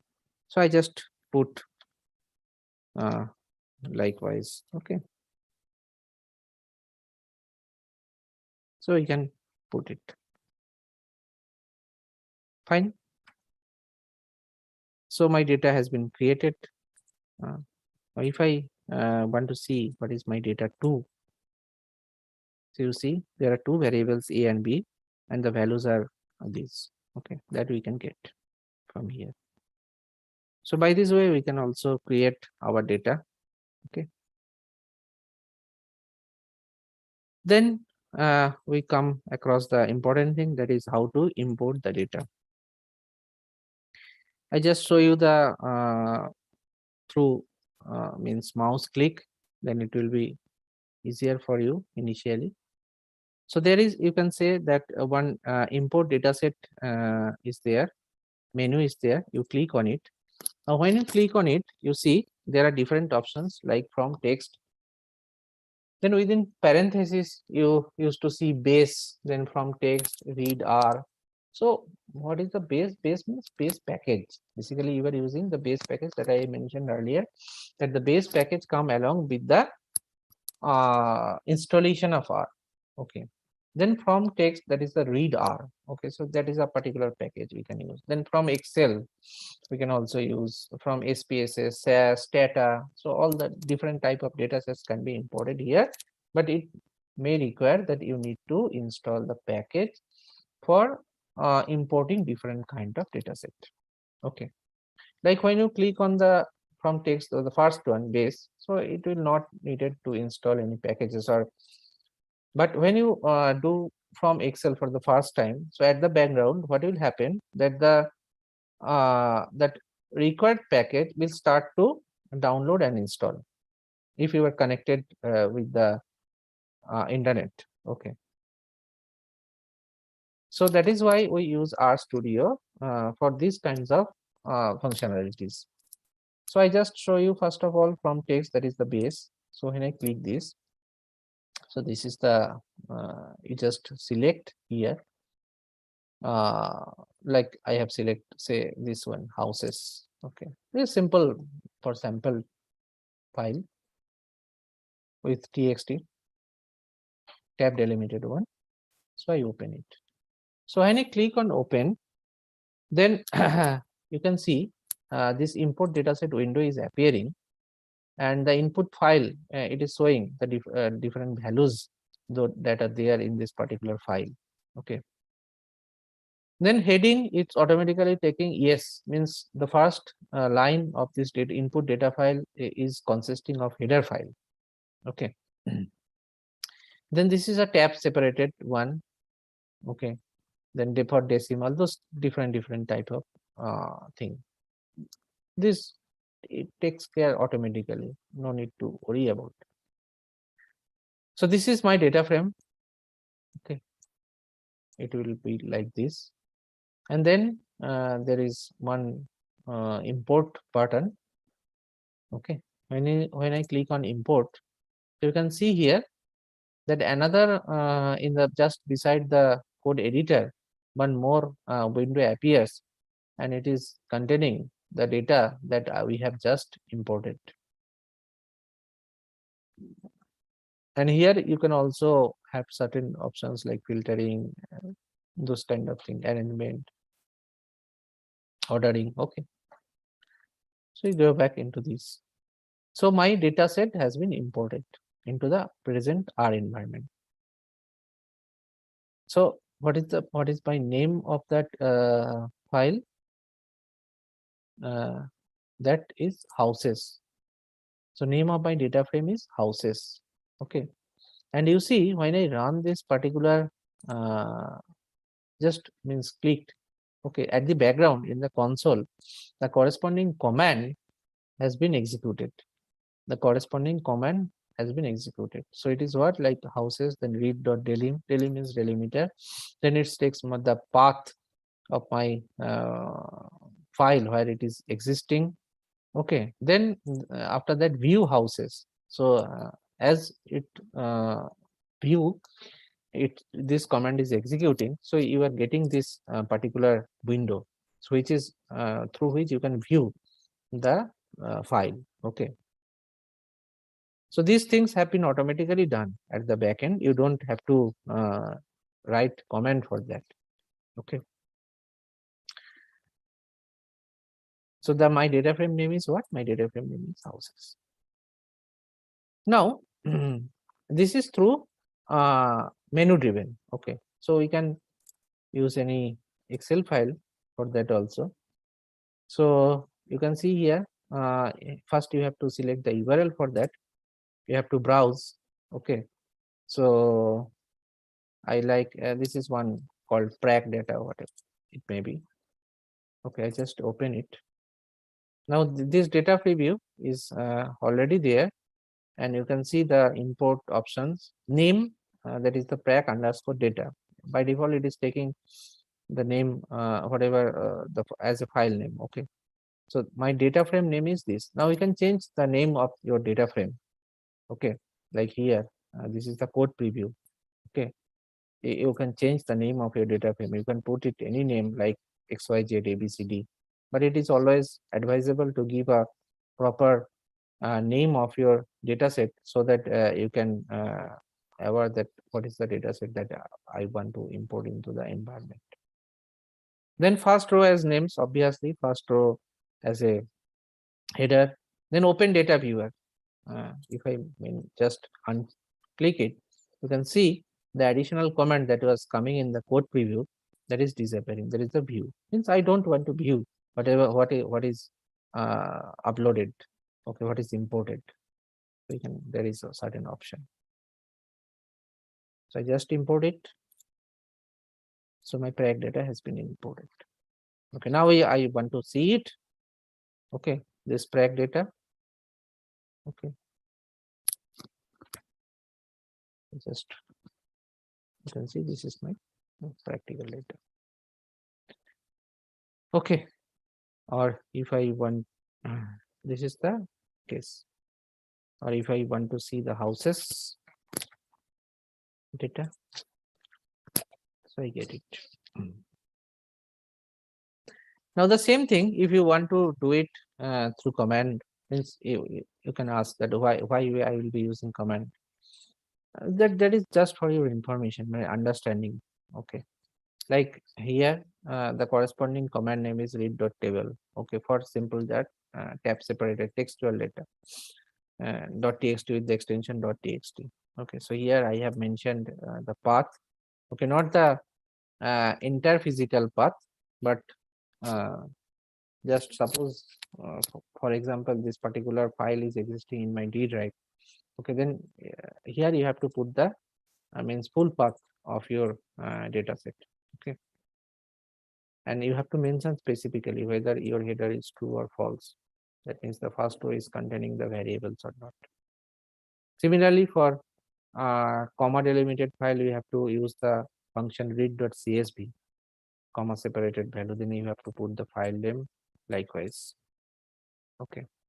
Then there is one option that you don't have to put the you don't want to put the path of the location of your file. So in that case, you can use this particular function, which is called file.choose. So file.choose, what will happen in case of file.choose? You will be having an extra window that will be appearing, the selection window, from where the the physical path that where your data is existing, so that window will be opened up. Like if I use this one house price read.table, then file.choose, and if I run it, so what will happen? You see that this particular window is appearing. Okay, and from here you just locate the your desired file, and then you open, and that is done. So if we want to check it, my house price, same. This is the what we have imported through houses. The same file I have imported. If you run it, we'll get. Now, one most very important thing, that your data set have been imported. Now you want to access one particular variable. Like, see, I in this house price, I want to get, say, price. Okay, and I run it. So what it will show, it will throw some error that object price not found. Okay. Why? Because your data frame is available, but the individual items in your data frame, that is still not available into your present environment. Okay.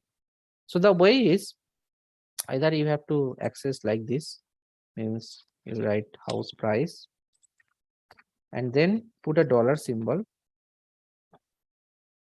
So by using dollar symbol of a particular data frame, you can access one particular variable name or column name. Okay, then you just click here, run. Now you can access. Or the another option is, like, you attach the use attach function, attach your data set. Okay, so that you can directly read all the variable names of the data that you have just imported. So you can use this attach one. Okay, so you run this one, is attached. Now you want to check, like, floor. I want to floor, and you just run it, so you get the value for the floor. Otherwise, you have to write, if you want to access, you have to write house price dollar floor. And you can use, as I shown you earlier, on the data frame, you can put many mathematical as well as statistical functions. Like, we want to get the summary statistics for this house price data, and we use the function summary, and then I run it, and you see that for different all the variables, you get the summary statistics like mean, first quartile value, median, mean, third quartile value, and maximum value. Okay. Those kind of thing. So up to this, it is clear, all of you?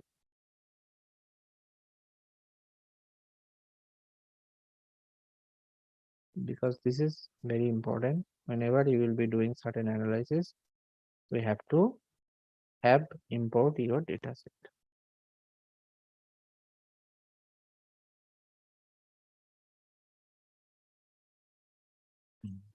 Okay, fine.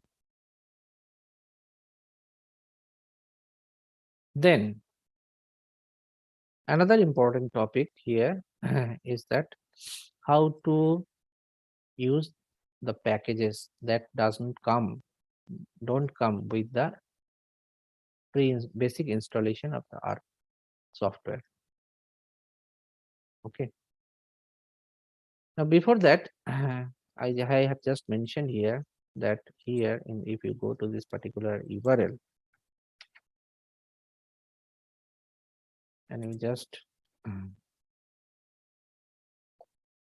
go here, you will see available CRAN packages by name. What is CRAN? It is comprehensive archive network. Okay, these are the packages, those are available. Now you see the list of packages, those are available, and you see thousands of packages are there. Okay, so this is why R is very popular as an open source software. We have also seen many papers regarding that this R package has all been developed along with this. Okay. So you take anyone, you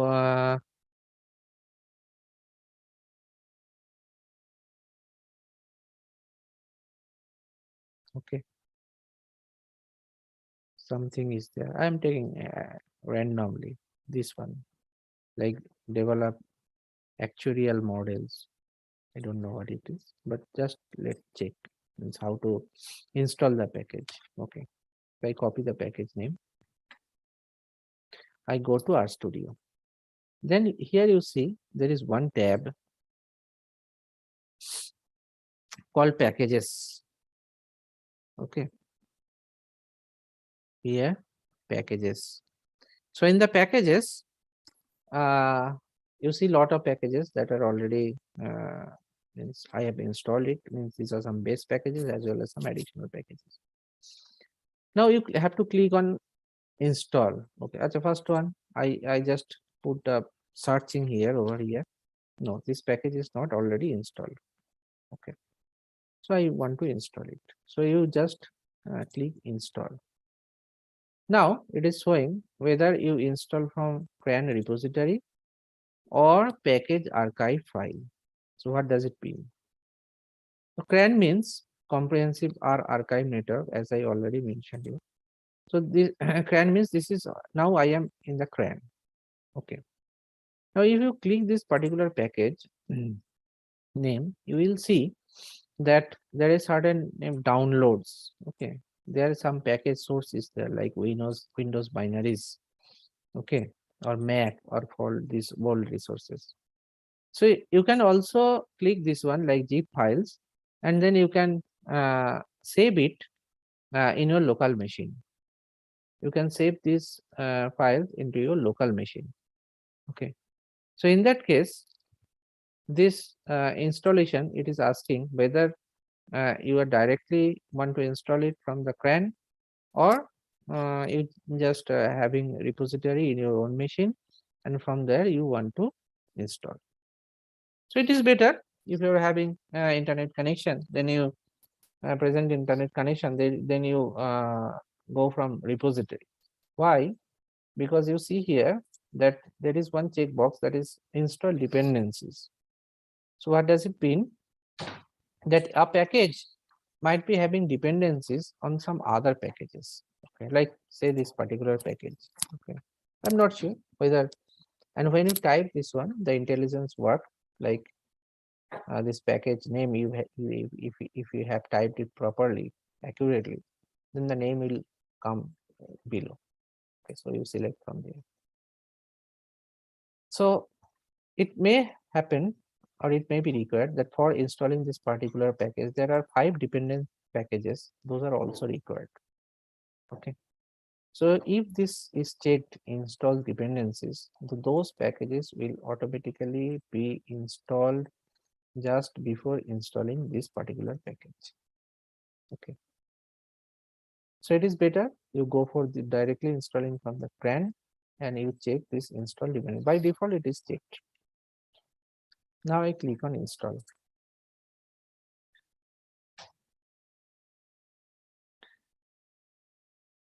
Okay, so this was not basically any dependent packages were there. Otherwise, you would find that those packages were installed before you install this this particular one. Now you see here it comes alphabetically in the user library. This package is appearing. Now you have to check it before you use it. The installation is one time, like in your particular system. If you install one particular package, that is for lifetime, means you don't have to install again and again. But you see here that these packages all are unchecked. That means whenever you initiate the R if each and every time into your system, if you want to use that particular package, you have to check that. we have to check that. So when I check it, you see here, like this particular command that is executing, that is the library, and that is in the package name. So it is called loading of the package in the present R environment. So one is installation of the package, another is loading of the package. The installation of package is a must, and when you want to use it, it will be as the when you want to use the functions that are there in that particular package, you need to add that library function into your present R environment. Like this one, this agricola that was installed sometime. So if I check it, now you can see that library is added. Unless this library added, we cannot use the functions. Those are available. Like I am showing you that for each of these packages, you see here one reference manual is there. Like this actuarial models, this PDF is there. Now here you see here that different R functions, those are documented here. Okay. And like there is one function change period, another is change type. So if you want to use these functions, whatever is there in the package, you have to first load that library, load that package into your present R environment. So that is why I have checked it. Okay. So I think it's clear to you up to this.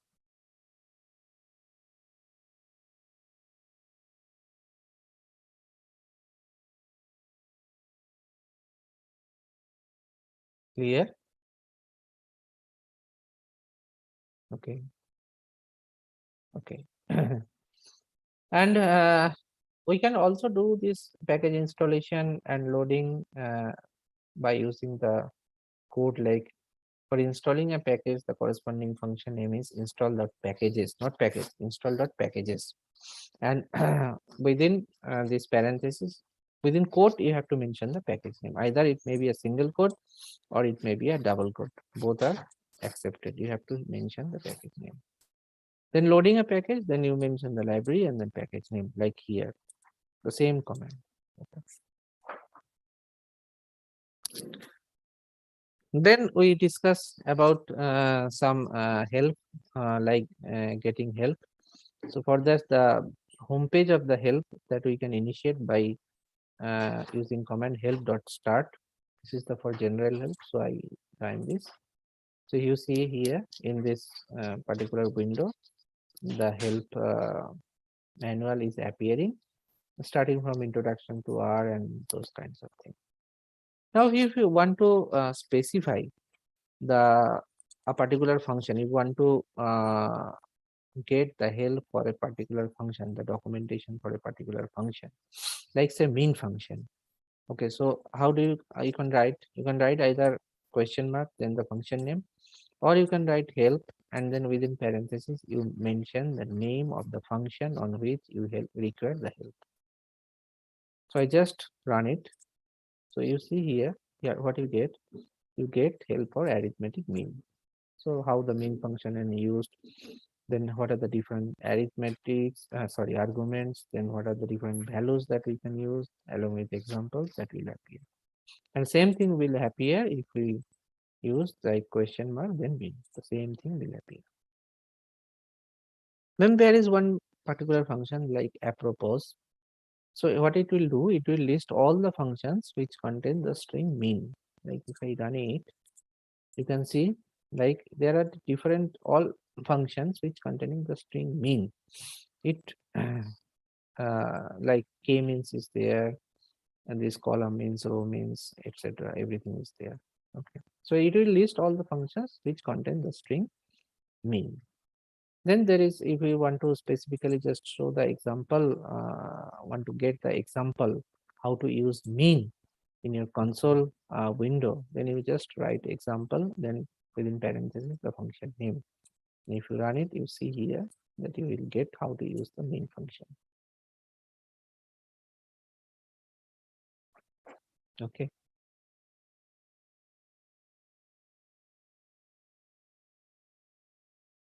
I think it is clear.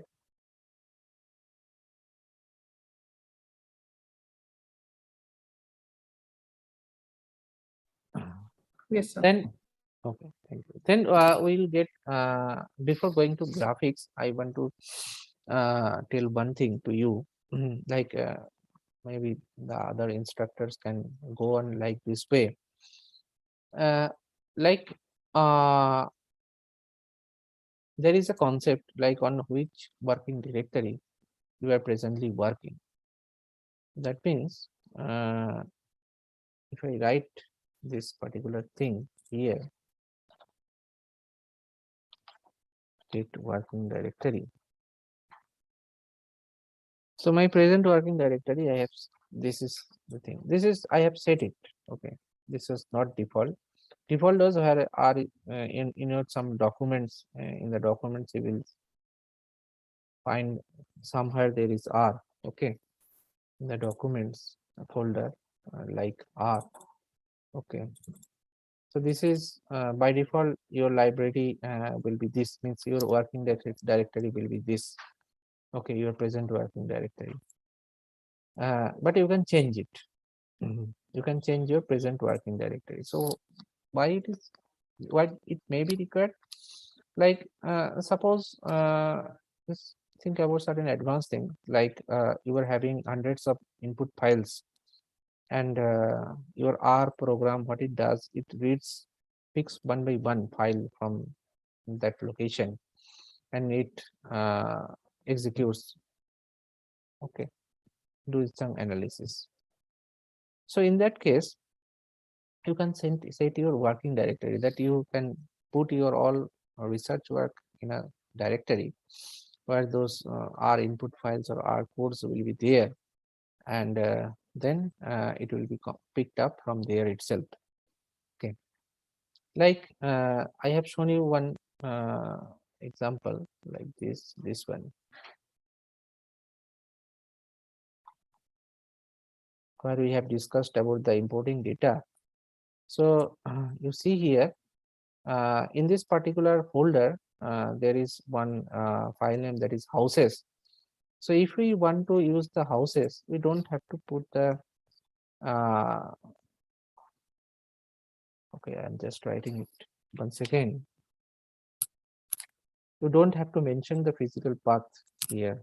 You just simply put the file name. So it means that you are in the your present working directory, means this particular houses.txt file that is residing in your present directory. Okay. So you need not to put the entire physical path over there. Okay. If my working directory is not that, means suppose in this particular location, if houses.txt not exist, so it will throw an error. Okay. If I run it, yeah, so it's taken from here. Okay. And if I now say I change this working directory, so how to do that? It is done by your set working directory. Now, one more thing, because there are many things as and when we come across, I am just telling you. Like when you see any function in the RN here, you will see that this is called the intelligence. I mean, it will sense that what you want to, what is the function that you want to use. So based on that, it provides you suggestion. Okay, like when you type in the Google, it provides certain suggestion. Okay, based on your previous search history. Okay, or something like that, it will provide the some suggestions. So here also this particular intelligence will ease your task by suggesting these the functions you may be interested in using, and along with that it shows what is the different means structure of that particular function, and on which package that particular function is existing. Okay. Sometimes what happened that I couldn't remember what is the exact function name, so I just type one or two few letters of that function. Like here, suppose I have not completed writing set working directory, but it is showing and just saying that I remember, oh, it is that particular method that I want to use, or this is the method name. Okay. So what you will do, I suppose I change it something like this, anything. So I just make it in the invited lecture.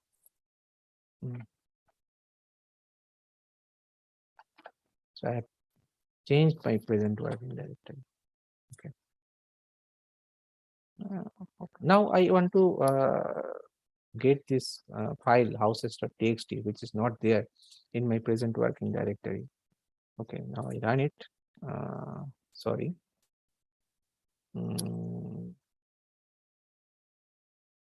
This one. So it is showing error. Cannot open the connection. This cannot open file. No such file or directory exists.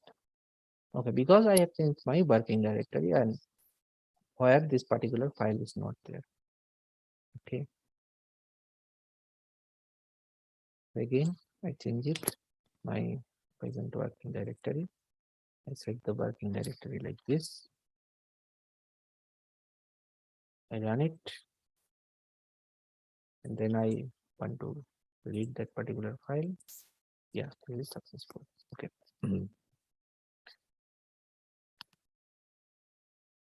So is this clear? This concept, present working directory and set your working directory.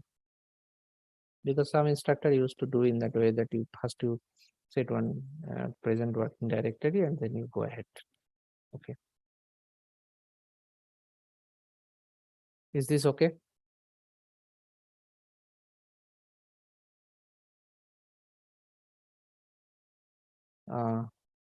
Please, is this okay? Yes, sir, it is clear, sir.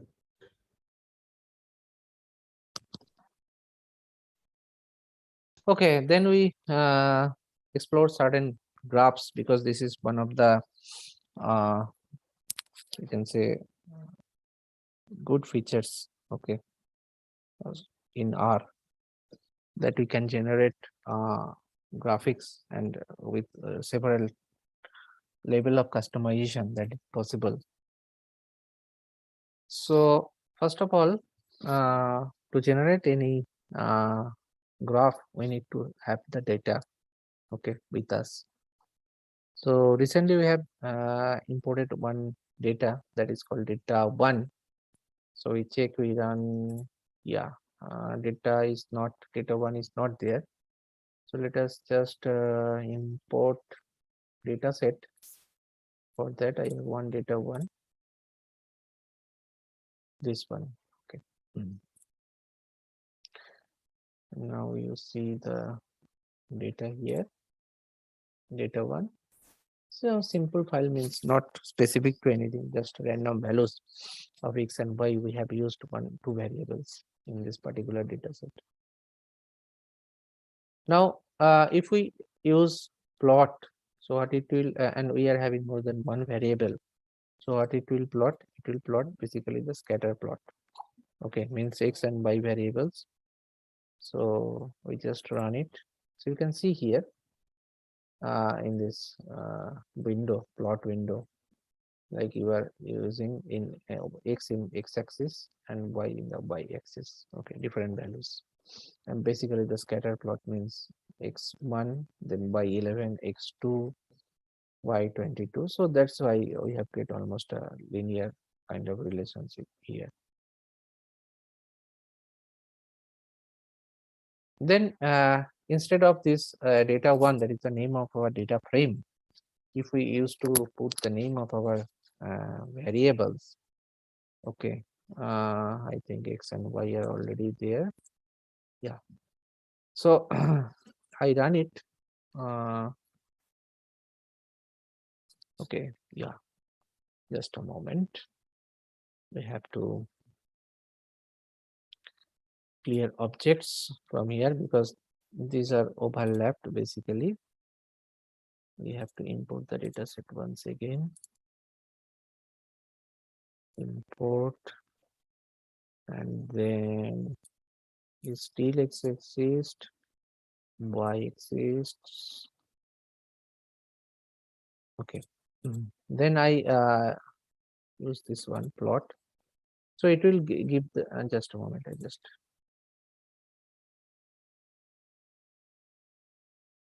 okay.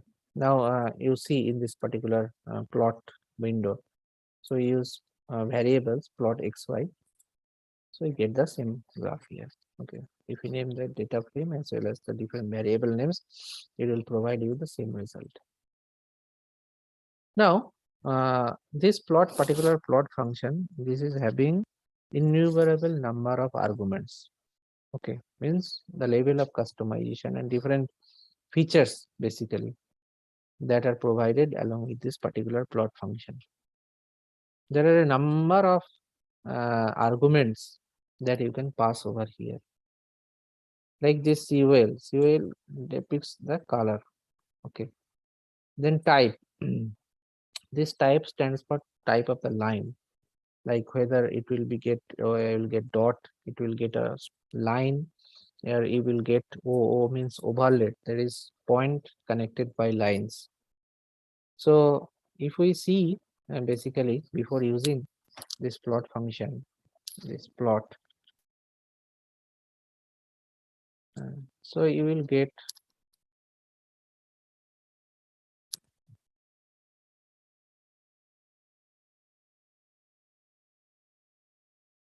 so what are the different parameters that we can pass in this plot function?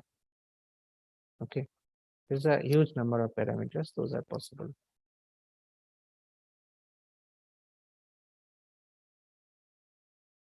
So again, how to save graph? Now there is one option, that is export. So you can save it as image, you can save as PDF, or simply copy to clipboard. You know, copy to clipboard means you just copy it and you put it into the the Word file you are working, or you just save it as an image or save as a PDF. These options are there. Okay.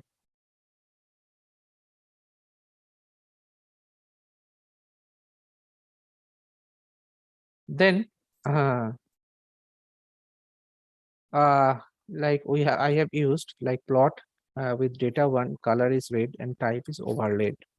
If I run it, you can see the color red we get and the type of plotting that we get as overlaid.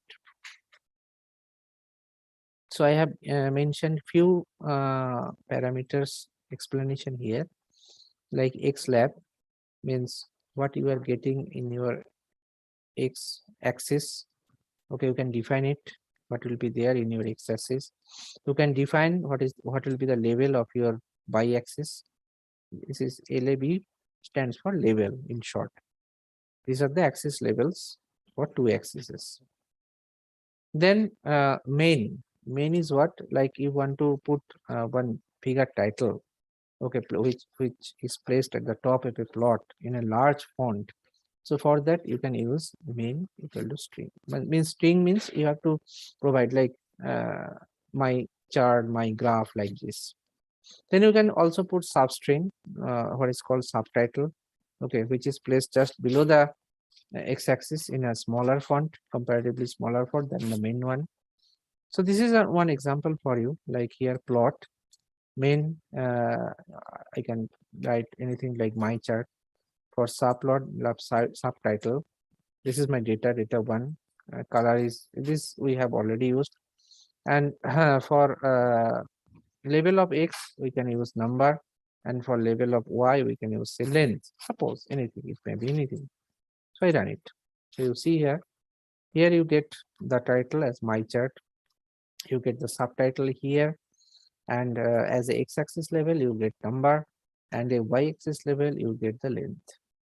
Okay, so this is your plot. Okay, Similarly, you can use bar diagram, you can use histogram, you can use box plot, you can use scatter plot we have already seen. Okay, so different kind of charts and graphs are possible. You can generate pie chart, right? You can generate scatter plot matrix. Okay, we just quickly see few of them. Okay, so this is like histogram. So here also I just provided sample data like y. I mentioned color is blue. I just run it, so you get the histogram. So whatever data you have imported, your own data set, you can run these methods on your own data set based on your need. Okay, you can just use these functions. Then bar plot. Again, as a bar plot, I use y again, some main label of x, label of y, color say green. So I get like this for y variable. Then this is the pi one. So suppose I just create one vector like x is equal to this. Okay, and then I define certain labels like London, New York.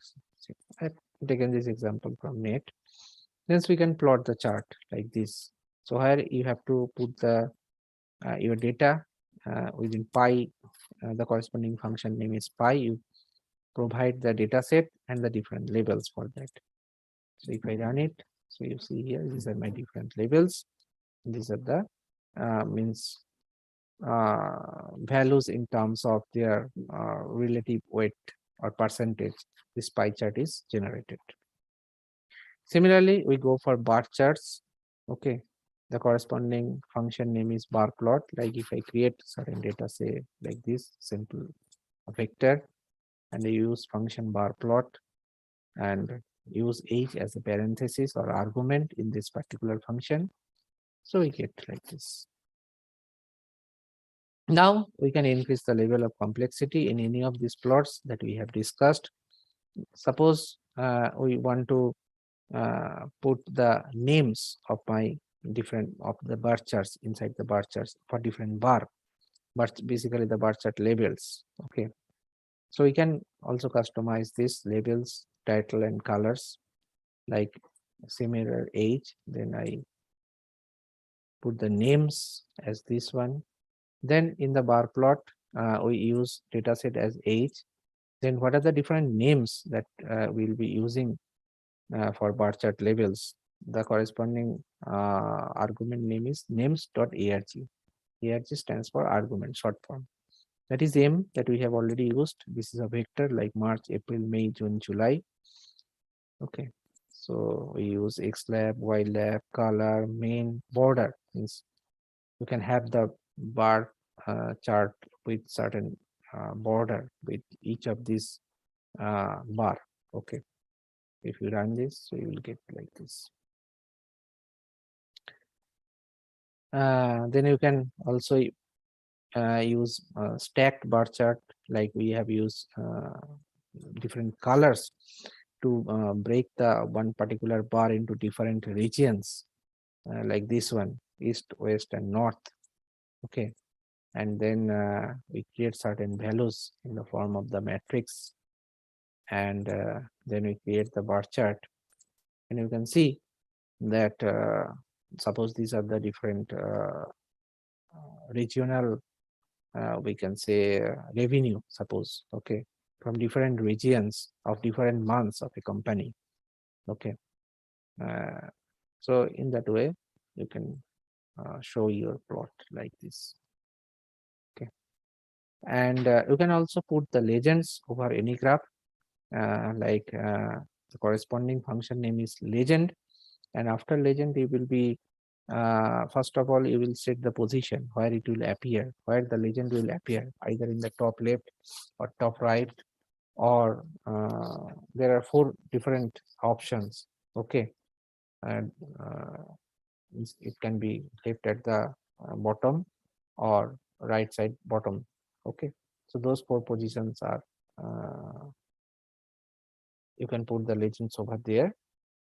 And then if I run this, so you can see this. So, but now for legend, what will be the different this text east, west, and north, from where this will come? This will come from the regions. Okay, so that's why I have mentioned here regions. Then we fill with white with the colors that we have used here. So these are the same colors that we used to denote here. Okay, and this is the character means the size of the characters that we will be using in our legends.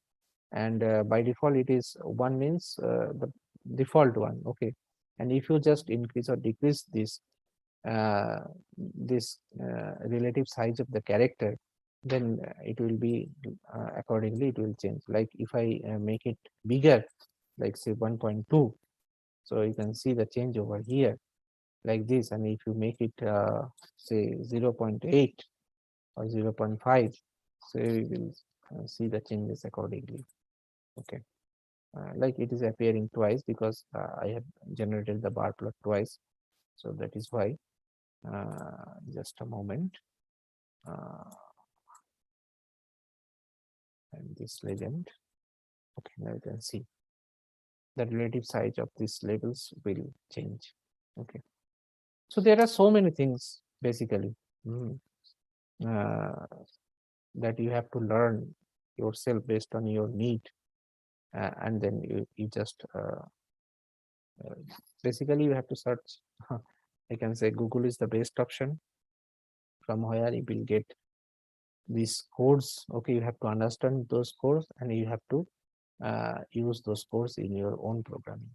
Okay, like if I talk about the scatter plot matrices. Okay, in the scatter plot matrices, we can use one particular data set that is already available in the R base package, that is the empty curves. So if I use this one, so you will get scatter plot matrix like this, where more than one variables are there. Here 4 variables are there, and you get the scatter plot for a combination of each and every variables. Means this is first one is the weight versus weight, this one is the weight versus MPG, this one is weight versus displacement or disposition, this is weight versus cylinder. Okay, this next row is this is weight versus MPG, and this is again MPG versus MPG. So that is why this diagonal are not shown, because these are on the 2 same variables. And then again it is on mileage per gallon, like that, versus disposition. So in this way you can also get a scatter plot matrix for your data. And one more you can use, that is the box plot. Okay, you can take any variable and you just try to use box plot. Okay, by so if you run this, so you will get, so in the box plot you know that the five values we get the first quartile, we get the third quartile. Any question? Is it possible to take matrix inverse? Yeah, matrix inverse. You just check whether 12 by 12 matrix. I have never used. Means matrix inverse is always possible, but just check for 12 by 12 matrix through RStudio. Okay. I have used, for example, like maximum 3 by 3 or 4 by 4. So you just check whether 12 by 12 matrix is possible or not. It must be possible. Okay.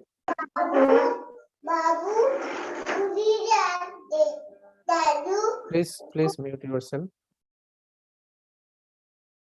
So this is a box plot. Okay.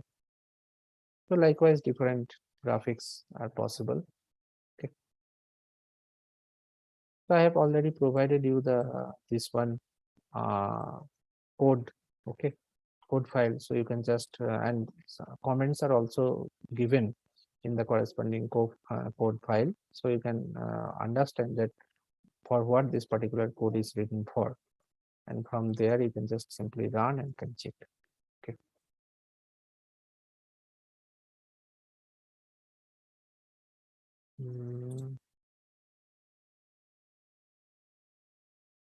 So, any query? I think I have covered the basics, means what you will be requiring in your subsequent classes. I am not sure how many lectures are there, means practicals are there based on our software, but I think there must be some. That is why I was asked to deliver this particular lecture. So I think you will be able to use R for the subsequent classes. Those will be very specific, means the code, packages, functions name, those will be very much specific. But the processor will be same, means you have to import your file like this, you have to install the package like this, and you have to run the your code like this, and you have to generate graphics like this. Okay, I think those things will be common.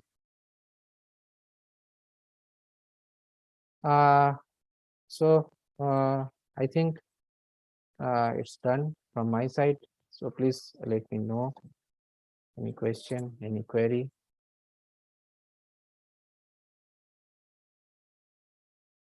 I'm sharing it. Yeah, please.